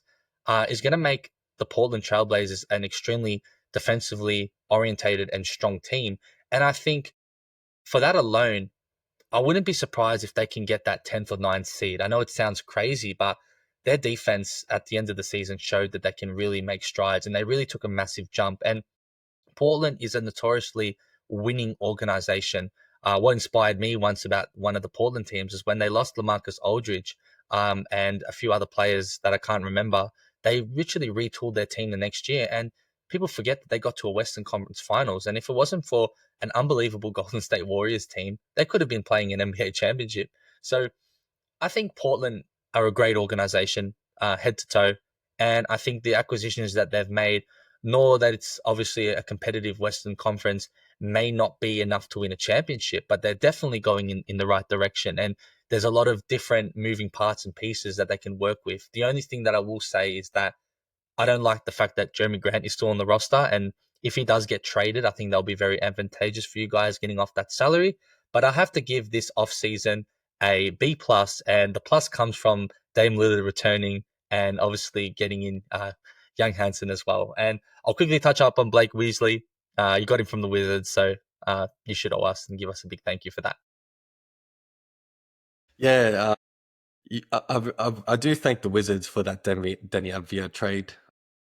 Yeah, looking at him, he looks to be a hell of a player. And people forget that their team is young. They've got Scoot Henderson, they got Shaden Sharp, Denny Avdia, Kamara, Klingon, all under 25. Bringing in that veteran presence, even though Jeremy Grant had a down year, he came here for Dame. He was here to play with Dame, and he was shooting 40% with Dame. So he is a vibes guy. He's there in the locker room. He had a poor season and he does get paid. There's no doubt about it. But what's to say that he doesn't have an uptick in the next year? And once that salary drops off, 30 mil, 35 mil, they're not in the apron. They still have their assets. They still have flexibility. They have the options for certain players to get out of contracts if need be. They have the Scoot Hendersons or Shaden Sharps if they need to trade to consolidate. I really think the sky is the limit for this Blazers team. I wouldn't say they would be a top 5 or top 6 team in the West because it's so strong, but I definitely feel like there will be a time in the next year, not so much this year because Dame is out, but probably the following year, where this year I would be looking at developing those young assets, seeing if you can get a top pick and then really going at it next year. But for all the moves they've made, for the draft picks, for getting my favorite player back, getting Dame back, and adding Holiday in, I just got to give it an A for me. Just that sentiment of being a fan, and that's what I give it. Totally fair. We're going to go back to a downer, and this team, mate, they make me sick. The Sacramento Kings. Getting Zach LaVine for what they got, given that they got some decent picks back for him, and DeMar DeRozan just doesn't make any sense at all. They literally saw what they did in Chicago together, and they're running it back in Sacramento. The organization is just a mess from head to toe. Getting rid of their coach, which is now at the New York Knicks, was really good for them, set the culture. We talked about him running up and down the court. It's probably the hardest runner in that organization, in my opinion, is their coach, and he doesn't even play. They lose him. That forces De'Aaron Fox to leave, which we'll obviously talk about as well, to the Spurs, and they're left with an unbelievable baby Jokic in Domantas Sabonis with no one around him. And yeah, they pick up Schroeder on a 3-year deal, but in my opinion, I think he's there to make some money and he'll be serviceable, but I see him getting traded mid-season. They lose Valanciunas, which is a big loss. Laravia is also a pretty underrated loss too for them, and they just pick up Eubanks, Saric, and Doug McDermott, who are players that are borderline maybe 1 or 2 seasons off going to Europe or being out the league, in my opinion, or just being very deep rotation players. So I've got nothing but, I guess, criticism for the Sacramento Kings because they were once an organization where they built a culture. They had an identity with the light, the beam. They had something special there where maybe they didn't win the playoffs, but they made the playoffs for the first time in almost 20 years and looked to have a really good culture and something to build on. And it's been a shit show ever since. And yeah, there's not really much else I can really talk on the Kings as well. But yeah, I think they're going to be a really big mess next season as well. Yeah, they're definitely looking to stare straight down the barrel of being mediocre. And you've seen it in Chicago with Levine and DeRozan, and they've just turned into the Sacramento Bulls. And it sounds crazy because they got a European center. The Bulls had a European center and they couldn't compete. And looking at this Sacramento Kings team, they overachieved one season and they've just gone in and I think it was a disaster for them, really. And, DeRozan's coming towards the end of his playing career. He's still serviceable, but he's not the player he once was. And you're looking at their roster, and Murray's had a down year. You got some young assets in Devon Carter, Keon Ellis, who seems to be a decent player. But they definitely look to be a team that will be a seller sooner rather than later. And for all the great things that Domantas Sabonis does, it's hard to win games with him as your starting center. And it's just the limbo that the Kings are in. And, like you said, it was so fun with the Light the Bean movement, and you're seeing the bean go up and all the fans were geeing up and the top 3, top 4 seed. But I can't see a world in which they get back to that. And with the moves that they've made, although Schroeder looks to be a decent addition and he is a good player, they have lost Laravia and Valanciunas as well. And really, it looks like the Kings need a shake-up. And what they've done here is definitely far from that. Yeah, I'm giving them a D minus. Yeah, nothing more to say. Yeah, with the players in, might be on par with what went out, but yeah, they really look like they're down, going to have a down year. So D minus for me as well. Mm. Moving on to, we've got two left, and we've got the San Antonio Spurs coming up, who most recently, just before this recording this morning for us, we saw De'Aaron Fox sign an extension with the San Antonio Spurs. Was very expected that he was going to do that. That was the place he wanted to be, and they look to lock him up as well. They get the legend Jordan McLaughlin as well, which I don't see playing too many minutes, unfortunately, but someone that can maybe be serviceable when one of the guards are on injuries as well. They pick up Luke Cornett on a very underrated deal, a very nice deal for the Spurs. I think a great free agent acquisition there for 4 years as well. They pick up Kelly Olynyk with a trade for the Wizards, and I think he's still someone that can actually be very serviceable in an NBA roster as well. And Lindy Walters III is probably not someone that will play a lot, but is actually not a bad player when he does see the floor. So there's nothing but praise to have from the Spurs as well. They've got Stefan Castle, who's going into his second year, and he was the Rookie of the Year last year. So there's some obviously inspirations there for him to go up and kind of continue to develop and be a better player as well.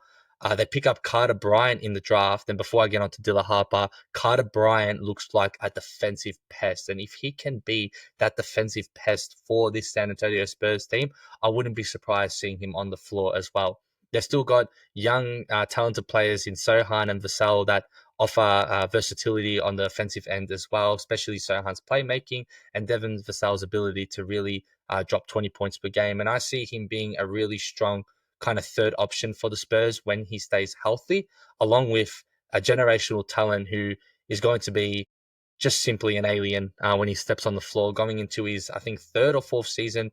Victor Wembanyama, who when you have a player like him that's win once in a lifetime, you're always going to be poised to want to compete for championships. And that's what the Spurs are doing. They still have a lot of their first round picks. They've obviously got really lucky in getting Dylan Harper, which from what I've seen at Rutgers looks to be an extremely athletic point guard and an unbelievable player to tie up with them. My question is, how are they going to be able to kind of split the minutes between Fox, Harper, and Castle, as they're all pretty solid guards? I can see Dylan Harper not really seeing the floor as much as probably people expect, but definitely will develop there. And it's something for their new coach to figure out.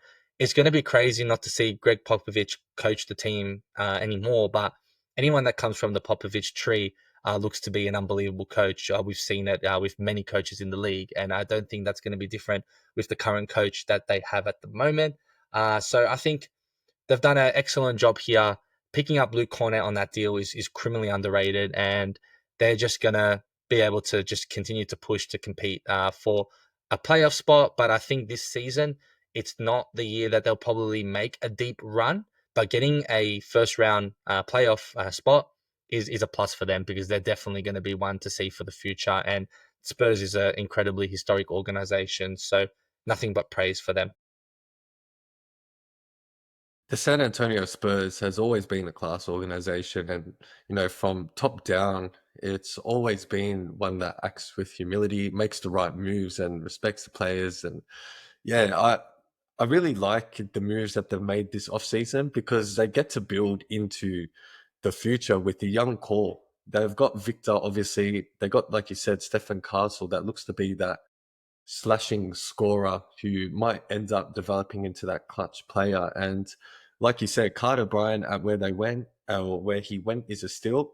Someone that can guard 1 through 4, and in the Spurs system will be an asset to them for sure. And looking deeper into their roster, they still got Devin Vassell, they still got Keldon Johnson, and it almost feels as though there may not be enough minutes to go around. But yeah, they definitely got lucky with that Dylan Harper #2 pick. He looks to be a hell of a baller. 6'6" guard. He can score. He can defend. He looks like a player that will take him into the future, whether that be with De'Aaron Fox in the foreseeable future. Who knows? Maybe when the time is right, the keys will be handed over. But the additions that they made is just to keep them ticking in the right direction. And we can all see it. Wembanyama is an alien. And as long as he's healthy, he's on the floor, the sky's the limit for the team. I can see them lucking into a 7th, 8th spot, or even potentially 6th seed with the players they got, just due to the natural progression of the players that they have, being quite young. And I really think that Luke Cornett is an understated pick to back up Wemby there as well.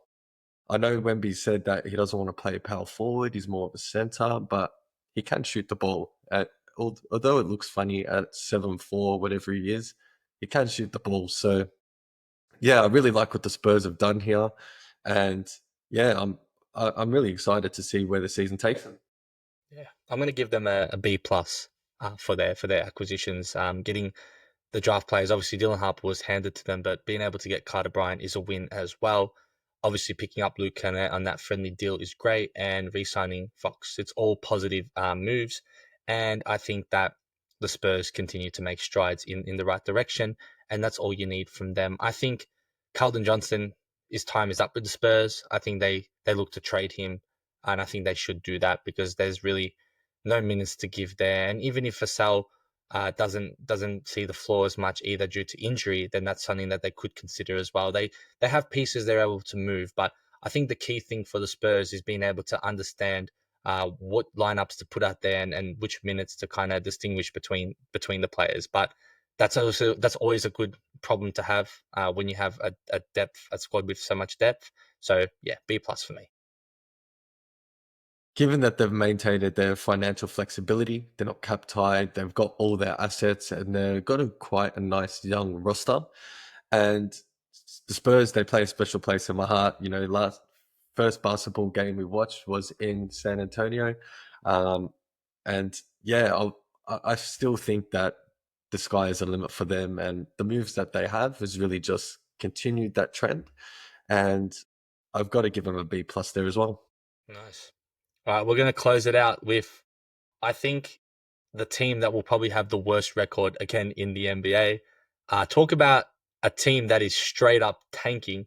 It's the Utah Jazz. And with a GM like Danny Ainge, you're just going to see this team at the bottom. And that's not a bad thing for where they're kind of situated right now. They obviously blew up their team a few years back, and now they're proper rebuilding. And Lauri Markkanen is still there miraculously, but I expect him to be shipped off before the All-Star break. They lose John Collins, they lose Sexton, Jordan Clarkson, and those were all players that were, even they're meant to be their vets, didn't really do much for them. And for the stuff that they did was good enough to maybe win 2 or 3 games, but there isn't a single player that they've brought in to actually improve the roster. They've got Kevin Love, Cole Anderson, and Nurkic, who are all pretty much veteran presence that are going to probably there to sort of guide the players, especially Kevin Love. I find him to be simply a mentor there. I could see him playing a lot of minutes, but at the same time, I think his sole purpose is there to be mentored. I like the balls on Danny Ainge for getting Ace Bailey. I think that's a great pickup for them. Although he said he didn't want to be there, in the end of the day, if you get picked up by a team, he's going to have the opportunity. And I think Danny Ainge was smart to draft him. The Wizards did really want him, but at the same time, it's not the biggest loss for us. I think I know that the talent and the upside is there, and I think Utah is the perfect place for him to showcase that. They still have some pretty solid guards in Isaiah Collier, and I'm a big fan, and I'm holding on to stock of Keontae George, in where I think he's going to be a very solid NBA player, and I think someone that can be can offer a lot of scoring and points per game in this team, and I think he's got a lot of potential and development to grow into someone. And I'm going to hold all the stock. I'm very high on him, and I think that he can be a very good player. And other than that, there isn't really too much to say. I think I'm missing a few players in my head that you can probably talk across, but nothing for me to say that they're going to be anything in the West, especially given that the conference is so strong and they're miles clear the worst team in the conference as well. So don't expect them to win more than, I reckon, 20 games next season, and I think they'll be okay with that, knowing that they're going to get another pick in that top 6 or 5. I think the lowest they can get when you're the worst record is a top 5 pick, so they'll be more than happy with a pick like that for the next year for sure. Man, where to start with the Utah Jazz? I mean, they're hard to like because they do everything against the grain of basketball, put, resting players, star players, role players, just so they can get picks. And it was almost like they were blessed with a poor pick just to say from the basketball cards, you can't be doing this every year. But yeah, to second what you were saying before, they do have a few decent young players. I really like what Kyle Filipowski is developing into in summer That's the league. one I forgot. He does look like quite a nifty big at the center position, and can't forget that they did get him second round or last pick of the first round. So he looks to be something. I don't know what it is, but he does look like he will develop into a handy player. And I really do hope that Taylor Hendricks does bounce back after that crazy leg break, because he could be a 3-and-D type player. And I know you've seen the footage there as well, and I don't want to speak on it because it's quite terrible. Can look at it in your own time. Yeah, they do have some pieces, but I think they're just lacking quality all over, really. Almost feel sorry for Lauri Markkanen. I feel like he's being held ransom by the ball club, and he could definitely make impact for that team trying to elevate in the playoffs to push them over the edge, or even just the Spurs that want to add that shooting power forward, or a team like that Utah might as well asset accumulate, because he isn't going to be a part of the next iteration of this team, because they're 3, 4, 5 years down the track from where they want to be. And although they did get Ace Bailey, I think it says a lot when he comes out publicly and says, "Hey, I don't want to play for the Utah Jazz." And it just is where the Utah Jazz is at. They're not they're not a team that you want to play for. You know what the deal is. They're going to be the worst in the West. And it's just, yet to be seen whether they'll be lucked into AJ DeBanster in the next draft or anything like that. But yeah, with the additions they made, they're just veteran presence. They all look like they're in their final pay packet, and they've lost John Collins for not much. So there's nothing really to be excited with, just to maybe hope that Ace Bailey does turn into that scoring guard that might elevate them. I don't know. Yeah. I'll be generous and give them a C, only because the moves that they made are fitting to what they want to do. So if a front office has a goal or kind of a sort of achievement they want to do, then you can maybe not respect it, but you can appreciate it and understand that they know what they are and this is what they want to be, and they want to rebuild and they want to tank. So you can't see them improving their roster, but you can't even give them credit for really doing anything that was amazing either this offseason, because Ace Bailey was sort of around their range, and you can only credit Danny Ainge by just not caring what the player thought and just bringing him over. And also the idea of just bringing in some veteran players is a nice touch to what they sort of want to do and what they want to create at the Jazz. But yeah, nothing where you can say anything significant or like wow for what they've done. So again, I'll give them a C. It really is an insufferable process which they're going through, and tend to think about it, it's been 2-3 years since they've started this journey, and it feels like they've just started it this season by looking at their roster and the quality and assets that they have. So it's really hard for me to get around it.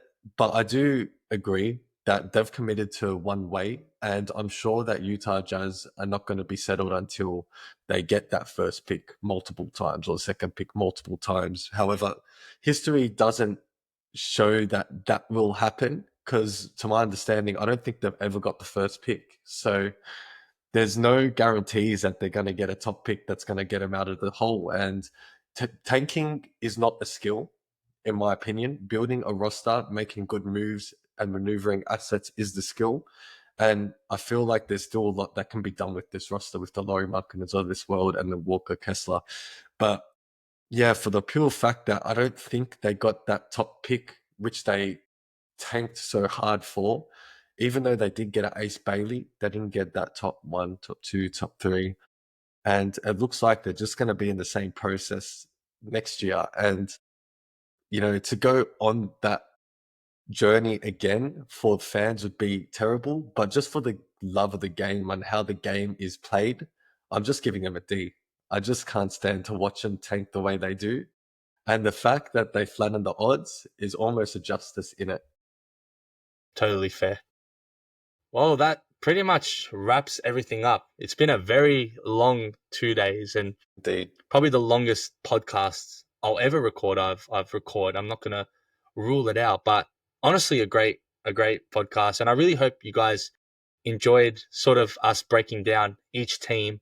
Hopefully, you guys feel as though that if you're a smaller market team and you feel like your team isn't covered, we've done it the best way possible, and you also feel good about your organization. We try not to be too critical on all the teams as well, and I think Nathan did a really good job jumping on for the first time on the pod and working with me through this NBA, and I really enjoyed it, and I hope you have as well. I've been looking forward to it, and I know we've been chatting about it for a while, and when I was going to get on. And for myself and for you even, we're basically armchair experts. We've watched all the sport, we talk about it like we do now, so it feels natural. But yeah, it's been great having me on and enjoying the process of going through the East and the West teams, and hopefully something comes from it in the future.